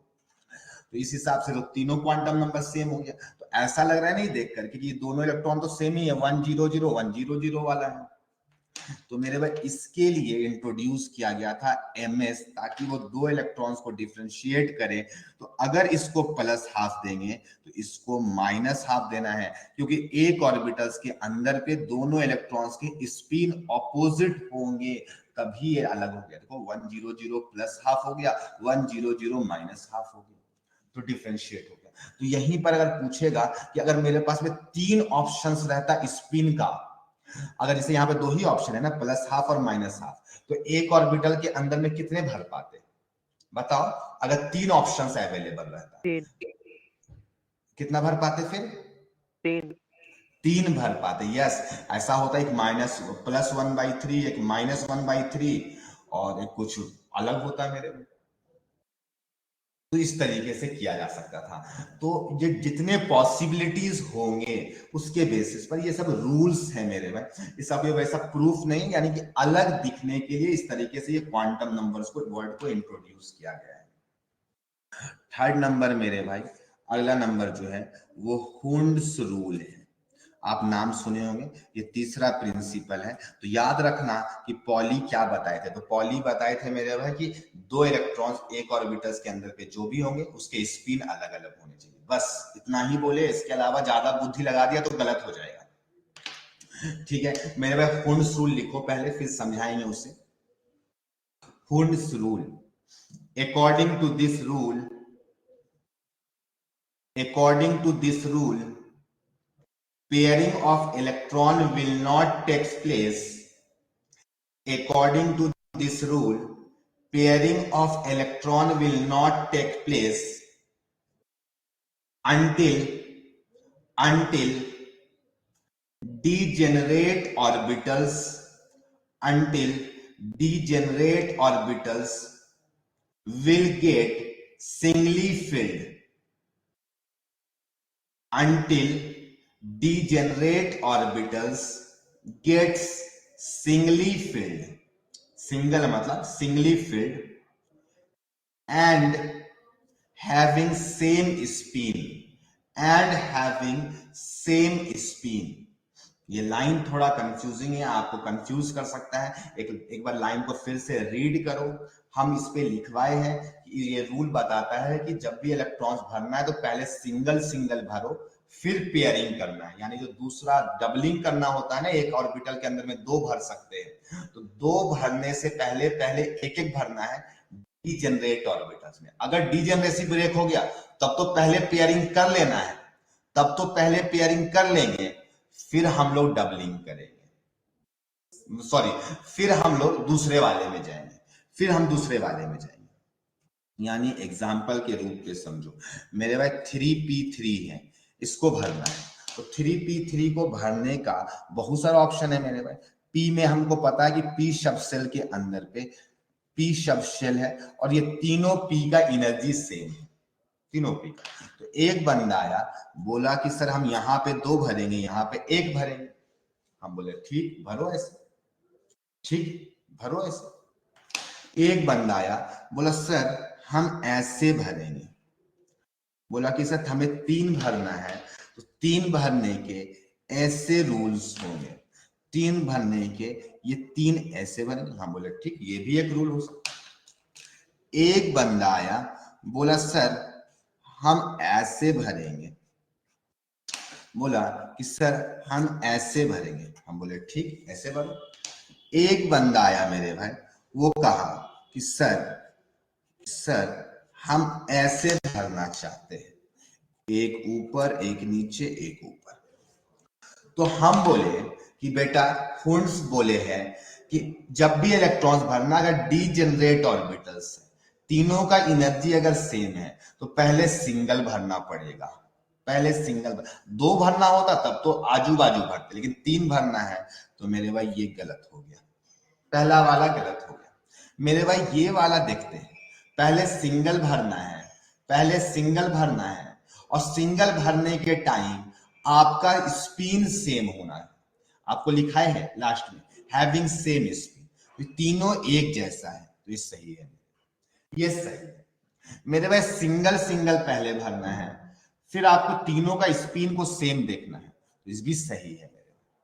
ये सिंगल तो भरा गया है, लेकिन इस पे स्पिन बदल दिया गया है, तो ये गलत है मेरे भाई, ये गलत है। तो आई होप तुम्हें समझ में आ गया मेरे भाई, तुमको अच्छे से समझ में आ गया होगा कि किस तरीके से भरना होता है। ठीक है, एकदम बोलो अच्छे तरीके से समझ में आ गया कि नहीं मेरे भाई? किसी को कोई डाउट है तो बताएगा, वो जवाब देगा मेरे भाई। या किसी को किसी भी टाइप का डाउट है तो? किसी भी टाइप का डाउट नहीं है मेरे भाई? ठीक है, हम आगे बढ़ते हैं। अब सुनो, यहाँ पर तुम्हें एक पेज, अपने कॉपी का एक पेज कंप्लीट छोड़ना है। आपको हम कुछ क्वेश्चंस देंगे, वो क्वेश्चंस को आपको बनाना है, उसको रीड करना है और अपने नोट्स कॉपी में ऐड कर लेना है। क्या बोले? एक पेज आपको मिलेगा, उस पेज को, इसमें इस टाइप के बहुत सारे क्वेश्चंस होंगे, बहुत सारा ऐसा क्वेश्चन होगा जिसमें पॉली के अकॉर्डिंगली कौन सा कॉन्फ़िगरेशन सही है, ऑफ बॉ के अकॉर्डिंगली कौन सा सही है, हुंड्स के अकॉर्डिंगली कौन सा सही है, जिसमें तीनों वैलिड हो जाए, ऑफ बॉ, हुंड्स और पॉली, तीनों जिसमें वैलिड हो जाए वो परफेक्ट है, वो करेक्ट होगा। समझ में आया? लेकिन आपको क्वेश्चन आएगा कौन सा हुंड्स को फॉलो कर रहा है, कौन सा पॉली को कर रहा है, तो उस टाइप से हम बहुत सारा क्वेश्चंस होगा, कुछ 8-10 क्वेश्चंस होंगे मेरे भाई, जो तुम देख लेना उसमें और नोट्स कॉपी में भी अपने लिख लेना। ठीक है, तो एक पेज का कंप्लीट, बड़ा पेज है तो एक पेज, और नहीं तो अपने हिसाब से मेरे भाई छोड़ लो यार, बड़ा वाला जिसका कॉपी इस साइज का होगा तो वो एक पेज छोड़ देगा। हाँ जुबैक बोलो। अब सर अगर 2 इलेक्ट्रॉन रहता तो एक ही ऑर्बिटल में भरते कि अलग अलग? जैसे मान लो तुम्हारा डाउट आ गया कि सर 3p2 होता, तो मेरे में पहले सिंगल सिंगल बोला गया कि पहले पेयरिंग नहीं करना है, पहले एक एक इलेक्ट्रॉन तुम्हें भरनी है। समझ में आया? और दोनों का स्पिन सेम रखना है, दोनों का स्पिन को यस सर, सेम समझ रखना है। हो गया क्लियर? Yes sir. ठीक है, तो हम आगे बढ़ते हैं मेरे भाई। एक बार जल्दी से ये सारे चीजों को निहारो, किसी को कोई भी डाउट है तो पूछ सकता है।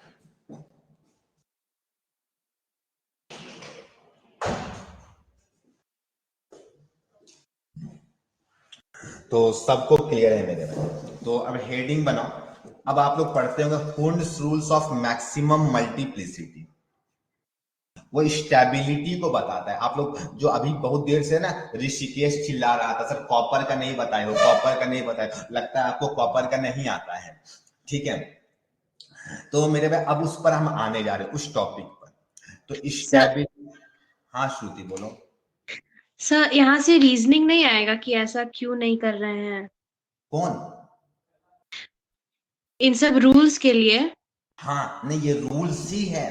अब जैसे रूल्स बना दिए, जैसे तुम्हारा यहाँ पे कोचिंग का आने का टाइमिंग था, अब तुम इसमें प्रश्न नहीं उठा सकती हो, तो रूल्स होता है। रूल्स में ना वैलिडेशन नहीं होता। जैसे सीआईपी रूल हम लोग पढ़े थे, कोई नहीं पूछ सकता है कि हम एटॉमिक नंबर के अकॉर्डिंगली ही प्रायोरिटी क्यों देंगे, नहीं पूछ सकते। हम दूसरा प्रायोरिटी ऑर्डर बना लेते वहां पर, अल्फाबेटिकल प्रायोरिटी ऑर्डर। तो रूल में कभी भी आपको नहीं मिलेगा एक्सप्लेनेशन। ठीक है, एक बात ध्यान सर रखिएगा। तो कोई अपना नया रूल दे सकता है? हाँ इस हिसाब से दे सकता है, लेकिन फिर सारा केमिस्ट्री गड़बड़ नहीं होना चाहिए। अब देखो उतना पढ़े हम लोग, केमिकल बॉन्डिंग पढ़े, ये सब पढ़े, तो कहीं फेल कर गया तो दिक्कत हो जाएगा। फिर तुम्हारा रूल इस तरीके से मैनेज्ड होना चाहिए कि वो सही हो मेरे।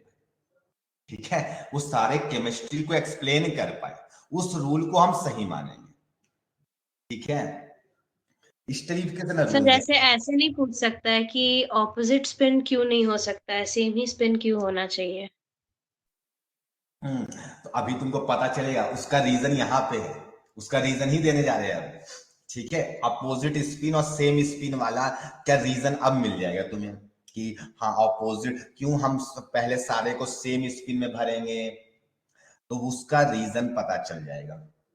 स्टेबिलिटी ऑफ, यही पर जो पढ़ाने जा रहे हैं वही उसका रीजन है मेरे में। Stability of half filled and fulfilled subshells, या ऑर्बिटल्स भी लिख सकते हो। ऑर्बिटल्स लिखना उतना सही नहीं है, सबशेल्स लिखना ज्यादा सही था। चलो ठीक है, चलेगा मेरे को वैसे। Stability of half filled and fulfilled orbital, तुम लोग बचपन में यही लाइन पढ़ते आए हो कि सर पार्शियली फील्ड जो होता है ना वो सबसे ज्यादा कम स्टेबल होता है, पार्शियली फील्ड वाला, और हाफ फील्ड थोड़ा स्टेबल होता है, फुल फील्ड सबसे ज्यादा स्टेबल होता है। ये लाइन तुम लोग पढ़ते हुए आए हो मेरे भाई। फुल फील्ड, फिर तुम लोग पढ़ते थे हाफ फील्ड का स्टेबिलिटी होता है, लेकिन सवाल है ऐसा क्यों होता था, यही ना डाउट आ गया। और उसके बाद पार्शियली फिल्ड सबसे लेस स्टेबल होता है। पार्शियली का मतलब अदर देन फुलफिल्ड और हाफ फिल्ड, ये स्टेबिलिटी ऑर्डर होता है। सवाल है, इस चीजों को आपके एनसीईआरटी बुक में बहुत अच्छे तरीके से एक्सप्लेन किया गया है। आप अगर रीड करेंगे ना तो आपको एक लास्ट में जब चैप्टर एंड होने पे होगा तो बॉक्स बना करके गिवन है मेरे में, कलरफुल बॉक्स बना करके। अगर आपके सामने में एनसीईआरटी बुक रखी हुई है तो आप बिल्कुल खोल करके देख सकते हैं। ठीक है, नंबर 1 उस पे बात लिखी गई है सिमेट्रिकल डिस्ट्रीब्यूशन के बारे में, और एक और मेरे भाई एक्सचेंज एनर्जी से रिलेटेड बात की हुई है। देखो ये सब हम लोग बहुत ज्यादा मतलब एनसीईआरटी बेस्ड चल रहे हैं। बहुतों को लगता है ना कि हम बहुत ज्यादा डेप्थ पे पढ़ाते हैं। मेरे भाई हम वही चीज पढ़ाते हैं जो बुक्स पे लिखी गई है, उसके बाहर ना तो कुछ पढ़ाते हैं, एकदम बेसिक्स पर फोकस करते हैं। हम कोई हाई लेवल का नॉलेज आपको नहीं देते हैं मेरे भाई। तो पहला बात है सिमेट्रिकल डिस्ट्रीब्यूशन। ठीक है, सिमेट्रिकल डिस्ट्रीब्यूशन, तो सिमेट्री का मतलब क्या समझ में आता है? जैसे मान लो कि ये अगर ऐसे रखे तो हम सोचेंगे ना कि ये वाला भी ऐसे ही रखा है। कोई बोलेगा नहीं सर ये ऐसे रख दीजिए, तो फिर हम बोलेंगे फिर उस हिसाब से ना तुम ऐसे रखो, ऑल्टरनेट मैनर पे रखो, तब ये थोड़ा सा सिमेट्रिकल लग रहा है। और नहीं तो अगर आप खरीदते हो जब स्केच पेन मेरे भाई, तो तुम्हें सारा स्केच पेन का ऐसे पोजीशन रहता है, एक साइड में रहता है, सिमेट्रिकल रहता है। तो हर कोई को ना सिमेट्रिकल चीजें अच्छा लगता है। कोई अगर सिमेट्री वाइज अगर नहीं रखा जाता है ना तो अजीब सा लगने लगता है। मान लो इस पेज को मैं ऐसे टेढ़ा मेढ़ा रख दिया, लो मेरे कैसा लग रहा है? अजीब टाइप का नहीं लग रहा है देख करके? तो ऐसे रख दिया मेरे भाई, ये स्केच पेन कैसा अजीब टाइप से लग रहा है। लेकिन यही इसको अगर अरेंज वे में रख देते हैं, एक सिमेट्री वाइज रखते हैं, तो ये बहुत अच्छा लगने लग जाता है। तो उन्होंने ने कहा ना कि यहां पर भी ना सिमेट्री का लॉ फॉलो हो रहा है, लॉ ऑफ सिमेट्री फॉलो हो रहा है। तो सिमेट्रिकल डिस्ट्रीब्यूशन के बेसिस पर एक आया कॉन्सेप्ट, यहां पर जनरेट हुआ concept of maximum multiplicity. Concept of maximum multiplicity. अब तुमको ये मल्टीप्लाई करना है क्या? नहीं, ये मल्टीप्लिसिटी दरअसल स्पिन मल्टीप्लिसिटी की बात हो रही है। लास्ट क्लास में कोई मेरे से पूछा था कि सर आप बताएंगे एसएम कैसे निकालते हैं स्पिन मल्टीप्लिसिटी, और ये कॉन्सेप्ट ऑफ मैक्सिमम मल्टीप्लिसिटी जो दिए थे उनका नाम था हुंड्स। मेरे भाई हुंड्स का लॉ अलग है, हुंड्स का प्रिंसिपल अलग है। उन्होंने कहा कि सिंगली भरना है पहले इलेक्ट्रॉन, फिर पेयरिंग करना है, और जब सिंगली भर रहे होंगे तो सबका स्पिन एक जैसा होगा। उन्होंने एक दूसरी बात कही है मेरे भाई, ये अलग बात है, मेन बात वो है।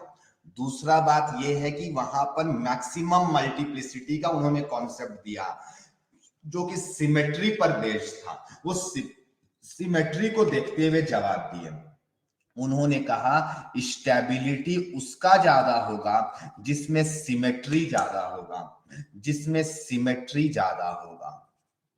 अगर जिस दो में सिमेट्री सेम हो गया, जिस दो में सिमेट्री सेम हो गया, उस दोनों का स्टेबिलिटी भी बराबर हो जाएगा, उस दोनों का स्टेबिलिटी भी बराबर हो जाएगा।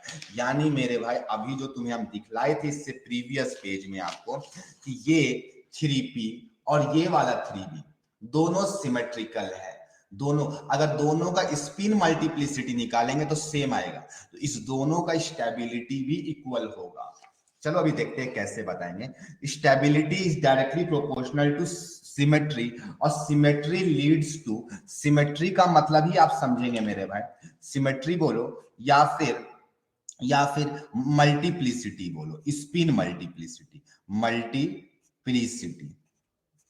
ठीक है, ये बात बोल सकते हो, ये दोनों मतलब सेम है। सिमेट्री का ही मतलब है मल्टीप्लिसिटी। जैसे अभी अगर हम बात करें मेरे भाई, उसी पेज पे हम आ जाते हैं, बेटर होगा कि हमको बार बार एग्जांपल लिखना नहीं पड़ेगा। जैसे स्पिन मल्टीप्लिसिटी का फॉर्मूला क्या था मेरे भाई? स्पिन मल्टीप्लिसिटी का फॉर्मूला आप लोग अलग से एग्जांपल लिखिएगा, आप उसी में नहीं चीज दीजिएगा। ऐसा नहीं कि उसी में लिख दिए मेरे भाई, नहीं, आप लोग अलग से यही दो एग्जांपल उठा लीजिएगा। ठीक है, स्पिन मल्टीप्लिसिटी का फॉर्मूला था 2s + 1, 2s, और s निकालने का फॉर्मूला था सम ऑफ स्पिन्स का मॉड। मॉड का मतलब होता है पॉजिटिव वैल्यू। तो अगर ऐसे वाले को +½ लेते हो, ऐसे वाले को प्लस हाफ लेते हो तो plus half plus half plus half कितना मिलेगा मेरे भाई? 3/2 3/2 मिलेगा। तो स्पिन मल्टीप्लिसिटी कितना आएगा? तो 3 + 1 4 आ जाएगा। इसका स्पिन मल्टीप्लिसिटी 4 आएगा, इसका स्पिन मल्टीप्लिसिटी भी 4 आएगा। Minus half minus half minus half, तो 3/2 ही मिलेगा मॉड के बाद, स्पिन मल्टीप्लिसिटी 4 आएगा। इस वाले को भी लिखना उसके नीचे, इसका spin multiplicity plus half minus half cancel out, plus half minus half cancel out, क्योंकि लास्ट में मॉड लेना है लास्ट पे, तो एक ही मिलेगा प्लस हाफ वाला मेरे में। तो हाफ इंटू 2, तो कितना मिलेगा यहां जोड़ करके तुम्हें? 1 + 1 2 मिलेगा। तो जिसका स्पिन मल्टीप्लिसिटी ज्यादा होगा उसका स्टेबिलिटी ज्यादा होगा, जिसका स्पिन मल्टीप्लिसिटी ज्यादा होगा उसका स्टेबिलिटी ज्यादा होगा मेरे में। तो दिख गया, तो इस दोनों का स्टेबिलिटी बराबर होगा। इसका नाम दे देना A, इसका नाम दे देना B, इसका नाम C दे देना, और B = C लिख देना, और ठीक है, और A का पीछे लगा देना स्टेबिलिटी ऑर्डर पे। तो आई होप ये लाइंस जो तुम्हें हम बताए वो अच्छे तरीके से समझ में आ गया हो। ये सिमेट्री दिखाई दे रही है, इसमें सिमेट्री दिखाई दे रहा है क्या? नहीं। तो उन्होंने कहा जो सिमेट्रिकल लगता है ना वो ज्यादा बेटर है। देखो अब साइंस में कहां से कहां उन्होंने रिलेट कर दिया सिमेट्री से, वो अलग बात है। इस बेसिस पर उन्होंने रूल बनाया है, और जो कि सारी चीजों को साइंस के जो फंडामेंटल्स थे उसको ये एक्सप्लेन कर दे रहा था ये थ्योरी। तो इस थ्योरी को वैलिडेट कर दिया गया, और क्या लॉजिक है मेरे भाई? तो आई होप ये बातें तुम्हें समझ में आ गई। तो अगर सिमेट्रिकल डिस्ट्रीब्यूशन होगा तो मेरे भाई वहां पर क्या होगा? स्टेबिलिटी ज्यादा होगा। इसीलिए माय डियर स्टूडेंट्स, इसीलिए इसमें सिमेट्री नहीं था, इन लोग दोनों में सिमेट्री था, तो इसको हाफ फील्ड बोल रहे हैं। आधा भरा हुआ है पी सबशेल, पी सबशेल आधा भरा हुआ है, ये पार्शियली फील्ड है, तो इसका स्टेबिलिटी कम होगा। इसीलिए हाफ फील्ड का स्टेबिलिटी ज्यादा होता है और उसको प्रायोरिटी ज्यादा मिल जाता है, उसको प्रायोरिटी ज्यादा मिल जाता है। तो यहां पर से एक कॉन्सेप्ट आपको जनरलाइज हो गया होगा, आपको जान करके अच्छा लगा होगा, खुशी मिली होगी मेरे भाई। ऐसे तो फुल्ली फिल्ड का 0 हो जाएगा। फुल्ली फिल्ड का स्पिन तो केवल ये एक फैक्टर है, ये एक फैक्टर है श्रुति। हाफ फील्ड और फुल फील्ड को देखने का एक फैक्टर है सिमेट्रिकल डिस्ट्रीब्यूशन। अच्छा, इस सिमेट्रिकल डिस्ट्रीब्यूशन से एक लीड किया मल्टीप्लिसिटी का कॉन्सेप्ट मेरे भाई। सिमेट्री फुल फील्ड भी सिमेट्रिकल होगा। 6 इलेक्ट्रॉन्स पी ऑर्बिटल में भरो अपोजिट स्पिन वाले, तुमको दिखाई देगा वो सिमेट्रिकल है। तो मेन कॉन्सेप्ट है सिमेट्री, उसी से एक जनरलाइज किया गया मल्टीप्लिसिटी का कॉन्सेप्ट, वो अलग बात है, वो हाफ फील्ड तक फॉलो कर जाता है। तो यहां पर एक नया बीच में कॉन्सेप्ट लाया गया। दरअसल मेन फैक्टर इज सिमेट्री है, ठीक है। इसके अलावा दूसरा भी फैक्टर रिस्पॉन्सिबल है, इससे ये फैक्टर जनरलाइज हुआ, मेन ये है। हाँ बोलो सर। इलेक्ट्रॉन फिल करने का तो वो तो हम लोग एरो जब देते हैं ऊपर नीचे सर, वो तो बस ऐसे दिखाने के लिए होता है कि ऊपर नीचे है, मतलब डिफरेंशिएट करने के लिए ना। लेकिन ऐसे तो सर वो 6 ही इलेक्ट्रॉन होगा ना तब। मतलब ऊपर नीचे सर अगर दिखाने फुल के लिए? फील्ड, सर फुल फील्ड का अगर देखेंगे तब सर हाँ। 13 आ जाएगा ना सर। 6 × 12 + 1 13। क्या चीज 13 आ जाएगा? सर वो स्पिन मल्टीप्लिसिटी। 13 नहीं आएगा, उसका 1 आएगा, कट क्या जाएगा? Plus half minus half plus half minus half cut जाएगा सारा, तो 1 वाला मिलेगा केवल। 2 × 0 हो जाएगा। 1 मिलेगा, लेकिन सर वो तो सिर्फ एक दिखाने का तरीका होता है ना, मतलब। हाँ, दिखलाने का तरीका होता है, हाँ, लेकिन वो सही भी है, स्पिन के बेसिस पर है। जैसे इलेक्ट्रॉन जब घूमता है ना, तो एक इलेक्ट्रॉन जो दरअसल होता है मेरे भाई कि वो अगर क्लॉकवाइज घूम रहा है तो पक्का उसके सबशेल वाले एंटी क्लॉकवाइज में घूम रहे होते हैं, ठीक है। यस सर, समझ गए। हाँ अच्छा, स्पिन सर मल्टीप्लिसिटी का शॉर्टकट बता देते हैं। सर देखो सुन लो एक चीज मेरे भाई, number of unpaired electron, number of unpaired electron +1, इसमें 3 अनपेयर्ड इलेक्ट्रॉन था, उसमें 1 जोड़ देना। 3 अनपेयर्ड इलेक्ट्रॉन था, 1 जोड़ देना। इसमें 1 अनपेयर्ड इलेक्ट्रॉन था, 1 जोड़ देना। शॉर्टकट फॉर्मूला है स्पिन मल्टीप्लिसिटी निकालने का, नंबर ऑफ अनपेयर्ड इलेक्ट्रॉन +1। हाँ अब बोलो, कोई कुछ बोल रहा था। सर फुल्ली फील्ड का तो एनर्जी सबसे ज्यादा ना होना चाहिए, तो स्पिन मल्टीप्लिसिटी भी ज्यादा होना चाहिए उसका। नहीं, ये सिमेट्रिकल से एक कॉन्सेप्ट को जनरलाइज किया गया, हाफ फील्ड तक के लिए ये वैलिड है, वहां से हाफ फील्ड और पार्शियली फील्ड का ये एक्सप्लेनेशन देता है, बोल सकते हो। ये केवल एक ही फैक्टर पर डिपेंड नहीं। सिमेट्री क्या लगता है मेरे भाई, कुछ भी बोल देंगे आगे सिमेट्री तो काम चल जाता, तो नहीं, तो केवल एक ही फैक्टर नहीं है, इसके अलावा एक सेकंड फैक्टर भी आपके बुक पे लिखी गई है जो एक्सचेंज एनर्जी है। जो हम बोले अभी आपको एनसीईआरटी बुक में 2 फैक्टर्स के बारे में डिस्कशन किया गया, अगर आप रीड करेंगे ना तो सारी बातें तुम्हें क्लियर दिखाई देगी। इससे सिमेट्री से एक कॉन्सेप्ट यहां से निकाला गया, छोटा सा कॉन्सेप्ट को जनरलाइज किया गया है। आया, इससे ये नहीं है मेरे भाई, इससे ये है, इसके सिमेट्री के अंदर का पार्ट है ये एक, ठीक है। हाँ, अब एक्सचेंज एनर्जी के बारे में बात करते हैं मेरे भाई, ये लोगों को समझ में नहीं आता है। देखो मतलब लोगों को मतलब पढ़ा नहीं पाते हैं लोग, मतलब ये बात हम बोलना चाहते हैं। स्टूडेंट ऐसा नहीं कि जो पढ़ने के बाद नहीं समझ में आएगा, जो लोग पढ़ते हैं उसको समझ में आता है मेरे भाई। तो देखो एग्जाम्पल्स को देखो मेरे भाई, लेट्स से हम तुम्हें D5 का एग्जाम्पल लिए, D5 तुम्हारे बुक में भी लिया गया है, तुम अगर अच्छे से देखोगे, अगर बुक रखते हो सामने, क्या पता तुम लोग के पास में एनसीईआरटी की बुक है भी या नहीं, हमें नहीं पता, ठीक है मेरे भाई। यहाँ पे D5 है, तो D5 में अभी हम लोगों को क्या पता चला, हुंड्स के रूल के अकॉर्डिंगली कि पहले सिंगल भरना है मेरे भाई, तो लो 5 इलेक्ट्रॉन भर दिए, 5 इलेक्ट्रॉन्स भर दिए मेरे भाई, ठीक है।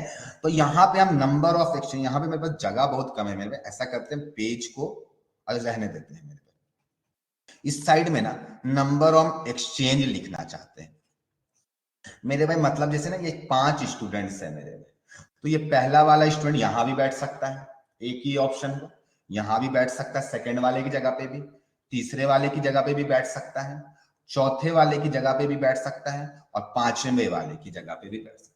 पहला वाला कितना जगह पे बैठ सकता है, पहला वाला इलेक्ट्रॉन ये 5 पोजीशन को ऑक्यूपाई कर सकता है, कोई भी जगह पे बैठ के, खाली है, पीएनसी लगा रहे हैं मेरे को, पीएनसी, तो इसके पास में कितना ऑप्शन है, पहला वाला इलेक्ट्रॉन के लिए 5। अगर हम पूछेंगे दूसरा वाला के लिए कितना ऑप्शन है, तुम बोलो सर एक तो फुल हो गया होगा, तो बाकी बचा हुआ 4 ऑप्शंस होंगे, बाकी बचा हुआ, यानी अब सेकेंड इलेक्ट्रॉन के लिए बात करें तो कितना हो जाएगा मेरे भाई, 4 हो जाएगा, यस या नो? इतना पीएनसी तुम लोग पढ़ चुका है मेरे, यस सर। है कि नहीं होगा? पहला वाले के लिए मेरे भाई कितना ऑप्शन अवेलेबल है, मतलब एक्सचेंज 5। कितना कर सकता है, एक्सचेंज कितना करे, एक जगह तो ऑक्यूपाई कर लिया, और बदल कितना सकता है, तो 4 ही जगह ना बदलेगा मेरे भाई। देखो एक तो ऑक्यूपाई कर चुका है, बदल एक्सचेंज का बात कर सकते, तो और कितना पोजीशन ले सकता है, 4। सेकेंड वाला मेरे भाई उससे कम ले पाएगा, क्योंकि अगर मान लो कि पहला सर वाला एक के पास तो 5 ऑप्शन है ना, कहीं भी जा सकता है। 5 ऑप्शंस हैं, तो एक तो ऑक्यूपाई कर लेगा ना, शोभित एक तो जगह ऑक्यूपाई करेगा, अब वो कितना एक्सचेंज मार सकता है। एक्सचेंज का मतलब अब तुम कैसे एक्सचेंज, जब तुम कुछ खरीद लोगे तब ना फिर एक्सचेंज करोगे मेरे भाई, तो एक तो जगह ही खरीद लिया, अब बाकी मेरे भाई यहां जा सकता है, यहां जा सकता है, यहां जा सकता है और यहां जा सकता है, 4 ऑप्शंस है इसके पास। तो अगर ये 1 और 2 के बीच में आप सेकेंड वाला इलेक्ट्रॉन के बारे में बात कर रहे हैं मेरे भाई, तो सेकेंड वाला और पहला वाला तो एक्सचेंज हो चुका था फर्स्ट वाला केस में, इस दोनों ये एक्सचेंज तो कर लिया था, अब ये सेकेंड वाला मेरे भाई इससे एक्सचेंज कर सकता है, इससे एक्सचेंज कर सकता है और इससे कर सकता है, तो कितना ऑप्शन मिलेगा मेरे भाई, 3 मिलेगा। इसी तरीके से इसके बाद वाला इन लोग दोनों के बीच में एक्सचेंज हो गया, पहला तीसरा के बीच में हो गया, दूसरा तीसरा के बीच में एक्सचेंज हो गया, अब ये तीसरा वाला चौथा के साथ एक्सचेंज मार सकता है और पांचवा के साथ में, तो 2 मिलेगा। और मेरे भाई जो लास्ट वाला बचेगा वो केवल एक लास्ट वाले के साथ में कर पाएगा, तो 1 होगा, तो टोटल एक्सचेंज कितना मिलेगा मेरे भाई, तो जोड़ोगे तो ये हमें लग रहा है कि 10 आ रहा है टोटल। तो मेरे भाई अगर D5 है तो कितना एक्सचेंज कर सकता है, 10। एक्सचेंज को मतलब को ऐसे समझो मेरे भाई, तुमको हम खाना पीना खिला दिए मेरे भाई, और तुमको हम बोले बेटा यहाँ पे आकर बैठे रहना, तुम बहुत ज्यादा खा लिए हो तो बहुत कम चांसेस है कि तुम वहां बैठे रहोगे, तुम इधर उधर घूमने लग जाओगे, देखने लग जाओगे कि चैंपियन स्क्वायर में क्या क्या था। मान लो चैंपियन स्क्वायर में आए और तुमको बोल दिए, तुमको बढ़िया एकदम खाना खिला दिए और बोले कि बैठो तुम यहाँ पे, हम आ रहे हैं आधे घंटे के बाद क्लास लेंगे, तो मेरे भाई तुम लोग इधर उधर घूमने लगेगा। तो वही चीज होता है, इसको जब एनर्जी मिलता है ना इलेक्ट्रॉन्स को, तो ये उसी सब शेल के अंदर पे ये इधर उधर होने लग जाता है, यानी एक्सचेंज करने लग जाता है, उसी में एक्सचेंज करने लग जाता है, जिससे क्या होता है मेरे भाई, उसका डाइजेशन ठीक हो जाए, बोल सकते हैं। अगर यही सोचो, अगर तुमको खाना पीना नहीं खिलाते मेरे भाई, तुमको नहीं खिलाते और बोलते बेटा यहीं पे बैठे रहो, हम आधा घंटा में आ रहे, तुम्हें हिम्मत नहीं होती कि घूम सकते तुम वहां पर, तुम बैठे रहते वहां पर। तो जब इलेक्ट्रॉन्स को एनर्जी मिलता है ना मेरे भाई, तो वो क्या करता है, एक्सचेंज भी करता है, एक्साइटेशन तो करता ही है, साथ में एक्सचेंज भी करता है अपने ही सब शेल्स में के अंदर पे। समझ में आया? जिससे क्या होता है मेरे भाई, एक्सचेंज करने से स्टेबिलिटी बढ़ती है, डाइजेशन ठीक से होता है मेरे भाई। तो इलेक्ट्रॉन्स के केस में भी यही चीज बोला गया कि एक्सचेंज की वजह से एनर्जी रिलीज होती है। फॉर एग्जांपल अगर D4 होता मेरे भाई, तो रूल के अकॉर्डिंगली D4 को 4 में भरते हैं मेरे भाई, तो 4 में भरते तो इसके पास में कितना एक्सचेंज पॉसिबल था? तो तुम कहते सर पहला वाला इलेक्ट्रॉन्स के लिए, पहला वाला इलेक्ट्रॉन्स इससे एक्सचेंज होता, इससे एक्सचेंज होता और इससे एक्सचेंज होता, कितना बार एक्सचेंज हो पाता? 3। दूसरा वाला इलेक्ट्रॉन मेरे भाई, इलेक्ट्रॉन 1 इलेक्ट्रॉन 2 के बारे में करते तो पहला दूसरा तो हो गया था, अब बाकी से करता तो 2 मिलता। इलेक्ट्रॉन 3 को कितना मिलता मेरे भाई? 1 मिलता। अब तुम बोलो सर लास्ट वाला, अरे मेरे वो तो पलट गया ना, इसके साथ में एक्सचेंज हो गया, 1-3 के साथ में भी एक्सचेंज हो गया, 1-4 के साथ में भी एक्सचेंज हो गया, सब हो गया, टोटल एक्सचेंज कितना मिलता? तो इस केस में 3 2 5 1 6 मिलता। तो जिसमें ज्यादा एक्सचेंज होगा वहां पे ज्यादा एनर्जी रिलीज होगी, और कभी भी एनर्जी घटता है मेरे भाई, एक्सचेंज होगा तो जैसे मूवमेंट होगा तो एनर्जी डिक्रीज होगा, तो स्टेबिलिटी इंक्रीज करेगा, क्योंकि एनर्जी उस दौरान रिलीज होता है। तो यही बात बताया गया कि अगर ज्यादा एक्सचेंज होगा तो वहां पर मेरे भाई, वहां पर ज्यादा स्टेबिलिटी होगा। अब आया बात समझ में कि एक्सचेंज फुलफिल्ड वाले में पहला 5 तो करेगा ही एक्सचेंज 10, और दूसरा 5 जो स्पिन वाला होगा वो भी 10 मारेगा, टोटल एक्सचेंज कितना हो जाएगा? 20 एक्सचेंज हो जाता है। तो 2 फैक्टर्स को आपको साइमल्टेनियसली देखना है, एक सिमेट्री को देखना है जिसमें दोनों डोमिनेट कर जाए, और दूसरा एक्सचेंज देखना है जिसमें दोनों काम कर जाए मेरे भाई, उसका मैक्सिमम स्टेबिलिटी होगा।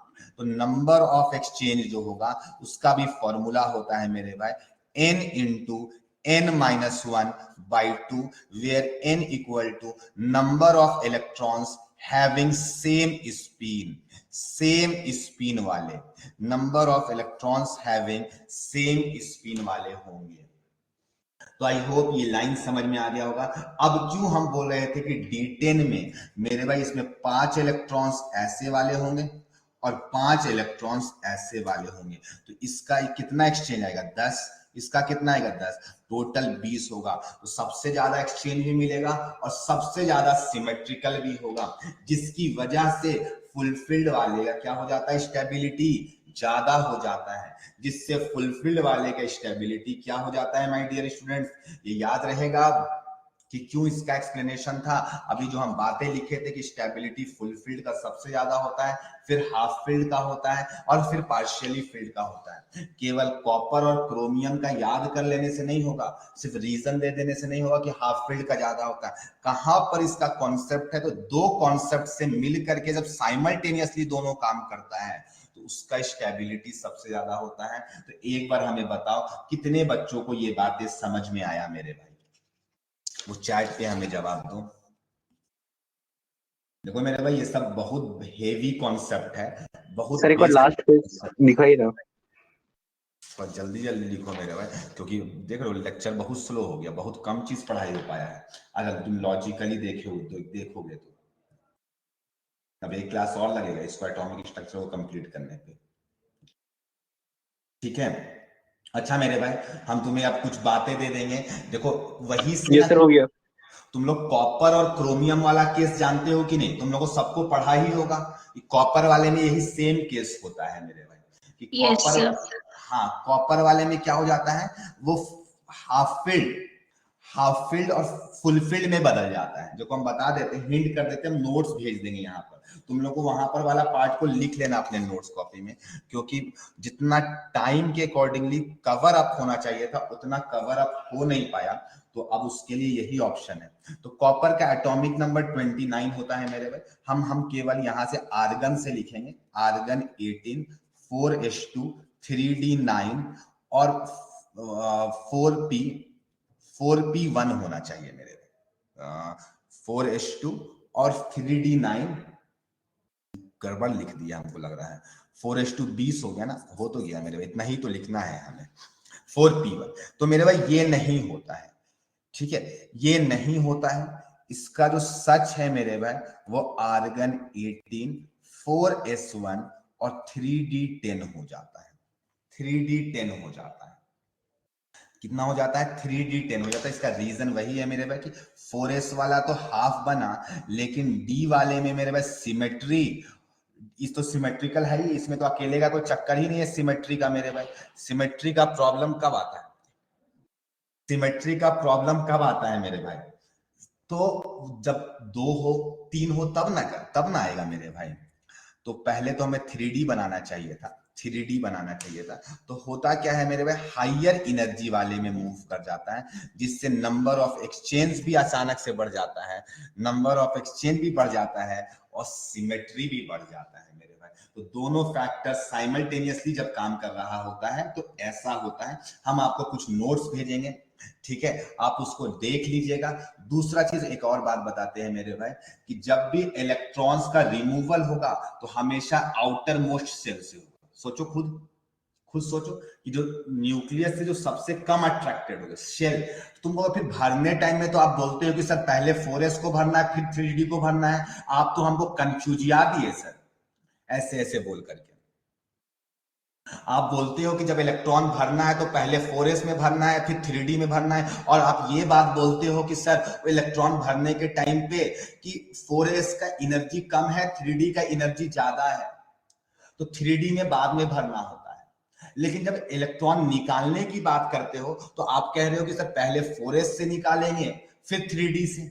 सर हम कंफ्यूज हो रहे हैं सर, मेरे भाई ध्यान से सुनना, इलेक्ट्रॉन्स वो भरने का रूल है, खाली सबशेल्स में वो भरने का रूल दिया गया है। जो ऑफ बोर रूल दिए हैं ना मेरे भाई, वो खाली ऑर्बिटल्स में इलेक्ट्रॉन्स भरने का रूल दिए हैं, भरने के बाद का नहीं बताए हैं कि भरने के बाद क्या होता है, भरने के बाद एनर्जी का क्या गेन होता है। दिक्कत यहां पर है। तो जब भी इलेक्ट्रॉन रिमूवल होगा मेरे भाई तो हमेशा आउटर मोड, क्योंकि इलेक्ट्रॉन फिल करने के बाद जो एनर्जी देखा जाता है वो शेल नंबर से ही देखा जाता है, शेल नंबर से ही देखा जाता है। इलेक्ट्रॉन भर जाने के बाद एनर्जी शेल नंबर से डिसाइड होता है। खाली ऑर्बिटल्स में भरने का n+l रूल है, चाहे वो मल्टी इलेक्ट्रॉनिक हो चाहे सिंगल इलेक्ट्रॉनिक हो, भर देने के बाद यही काम करता है। तो इलेक्ट्रॉन हमेशा रिमूवल आउटर मोस्ट सेल से होगा। ये बात जिंदगी भर लिख देना, बहुत लोग गलती करते हैं मेरे भाई। फिर एक डाउट और आएगा मेरे भाई, तुमको और कौन सा डाउट आएगा मेरे भाई? आयोनाइजेशन वाला डाउट आ गया, वो डाउट हम आपको बता दिए। अगला डाउट जो आएगा मेरे भाई, पूछा जाएगा लास्ट इलेक्ट्रॉन का n, l, m और ms का वैल्यू बताओ। तो मेरे भाई तुम लास्ट इलेक्ट्रॉन 4s को कंसीडर करोगे या 3d वाले को कंसीडर करोगे? किसको कंसीडर? 4s वाले को। यही गलत हो जाता है, बस यही एग्जाम में आया है मेरे भाई। जेईई मेंस 2021 जिस साल आप एग्जाम दिए हैं, और शायद आप भी गलत करके आए होंगे तो हमें नहीं पता, 2021 जिस टाइम में आप दिए हैं मेरे भाई एग्जाम, यही सवाल था, एक क्वेश्चन था मेरे भाई, शायद स्ट्रोंशियम या आयरन पे आया हुआ है। तो जो इलेक्ट्रॉन भरने टाइम जिसको लास्ट में भरा जा रहा है दैट इज लास्ट इलेक्ट्रॉन। समझ में आया? तो ये सारे का हम नोट्स दे देंगे, एक बार आप रीड करिएगा, उसको नोट्स कॉपी में लिख भी लीजिएगा माय डियर स्टूडेंट, ठीक है। नेक्स्ट क्लास में हम लोग कंटिन्यू करेंगे। इतनी जितनी बातें बताएं मेरे भाई वो क्लियर हो जाना चाहिए, फिर भी नहीं क्लियर होगा तो आप नेक्स्ट क्लास में इसको थोड़ा सा पार्ट और भी बच गया है जिसको हम लोग डिस्कशन करके आगे बढ़ा के चैप्टर को एंड अप करेंगे, ठीक है मेरे भाई। कुछ डाउट बच गया था। हाँ ऋषिकेश, डाउट बोलो। सर ये जहाँ D10 लिए तो 5 अपर स्पिन का इलेक्ट्रॉन था, 5 लोअर स्पिन का इलेक्ट्रॉन था। हाँ तो F14 लेते तो 7 अपर स्पिन आता, 7 लोअर स्पिन आता ना, तब बिल्कुल तो और आता ज्यादा है, होता, तब तो और अच्छा होता। और अच्छा होता है बिल्कुल। इसीलिए ना बोला जाता है, देखो अब एक डाउट फिर तो तुम अच्छा किए डाउट रेस कर दिया, लो बेटा अब और पढ़ो 5 मिनट। देखो कार्बन 6 होता है मेरे, कार्बन 6 होता है। देखो कार्बन 6 का अगर बात करें मेरे भाई तो इसका इलेक्ट्रॉनिक कॉन्फिगरेशन 2s2 2p2 होता है। तो अब बच्चों को यहाँ पे जो तुम्हारा डाउट था तो सर इसमें भी तो कर देना चाहिए था 2p3, लीजिए यहाँ पे भी तो सिमेट्री वाली बात आ गई, लो डाउट तुम्हारा, एक नया डाउट तुम्हारे सामने क्रिएट कर दिया। यहाँ पे क्यों नहीं होता है सर, यहाँ पे तो सिमेट्री वाला, आप तो बड़ी बड़ी बातें कर रहे होते हैं कि सर सिमेट्री आ गया, यहाँ पर स्पिन सेम हो गया, एक्सचेंज एनर्जी बढ़ गया, लीजिए यहाँ भी तो बढ़ता है सर, यहाँ पे क्यों नहीं सर आप, पी तो पूरा फुलफिल नहीं होता इसीलिए नहीं लेते हैं। ना ना तो इसमें भी फुलफिल नहीं, अब तो नया तो उस हिसाब से क्रोमियम फेल कर जाना चाहिए, क्रोमियम में 4s1 3d5 हो जाता है, लो 4s1 3d5 हो जाता है, फंस गया। तुम जितना डाउट पूछोगे हम उतना एक्स्ट्रा डाउट ला देंगे तुम्हारे ऊपर। तो सुनना, पी में एक्सचेंज एनर्जी कम होता है, पी सबशेल में, क्योंकि इसमें 3 ही ऑर्बिटल्स होते हैं, 3 ही ऑर्बिटल्स होते हैं। डी में 5 होते हैं और एफ में 7 होते हैं, इसीलिए एफ और डी में ऐसा केसेस होता है, तभी जाकर के एक्सचेंज एनर्जी डोमिनेट कर रहा होता है। ठीक है मेरे भाई, हम लोग नेक्स्ट क्लास में यहाँ से कंक्लूड करेंगे, नेक्स्ट क्लास में सारे लेक्चर को पूरा एंड अप हो जाएगा ये चैप्टर भी, और जो डाउट्स होगा वो प्लीज नेक्स्ट क्लास में पूछ लेंगे, क्योंकि बहुत ज्यादा ओवर हो गया है मेरे भाई टाइम। ठीक है, बाकी अगर और भी डाउट्स, कुछ ज्यादा अर्जेंट डाउट्स हो आप ग्रुप में लिख दे, ठीक है, ओके सर थैंक यू। इसलिए आप SFDP लिखते थे। हाँ हाँ ठीक है, ओके थैंक यू स्टूडेंट्स।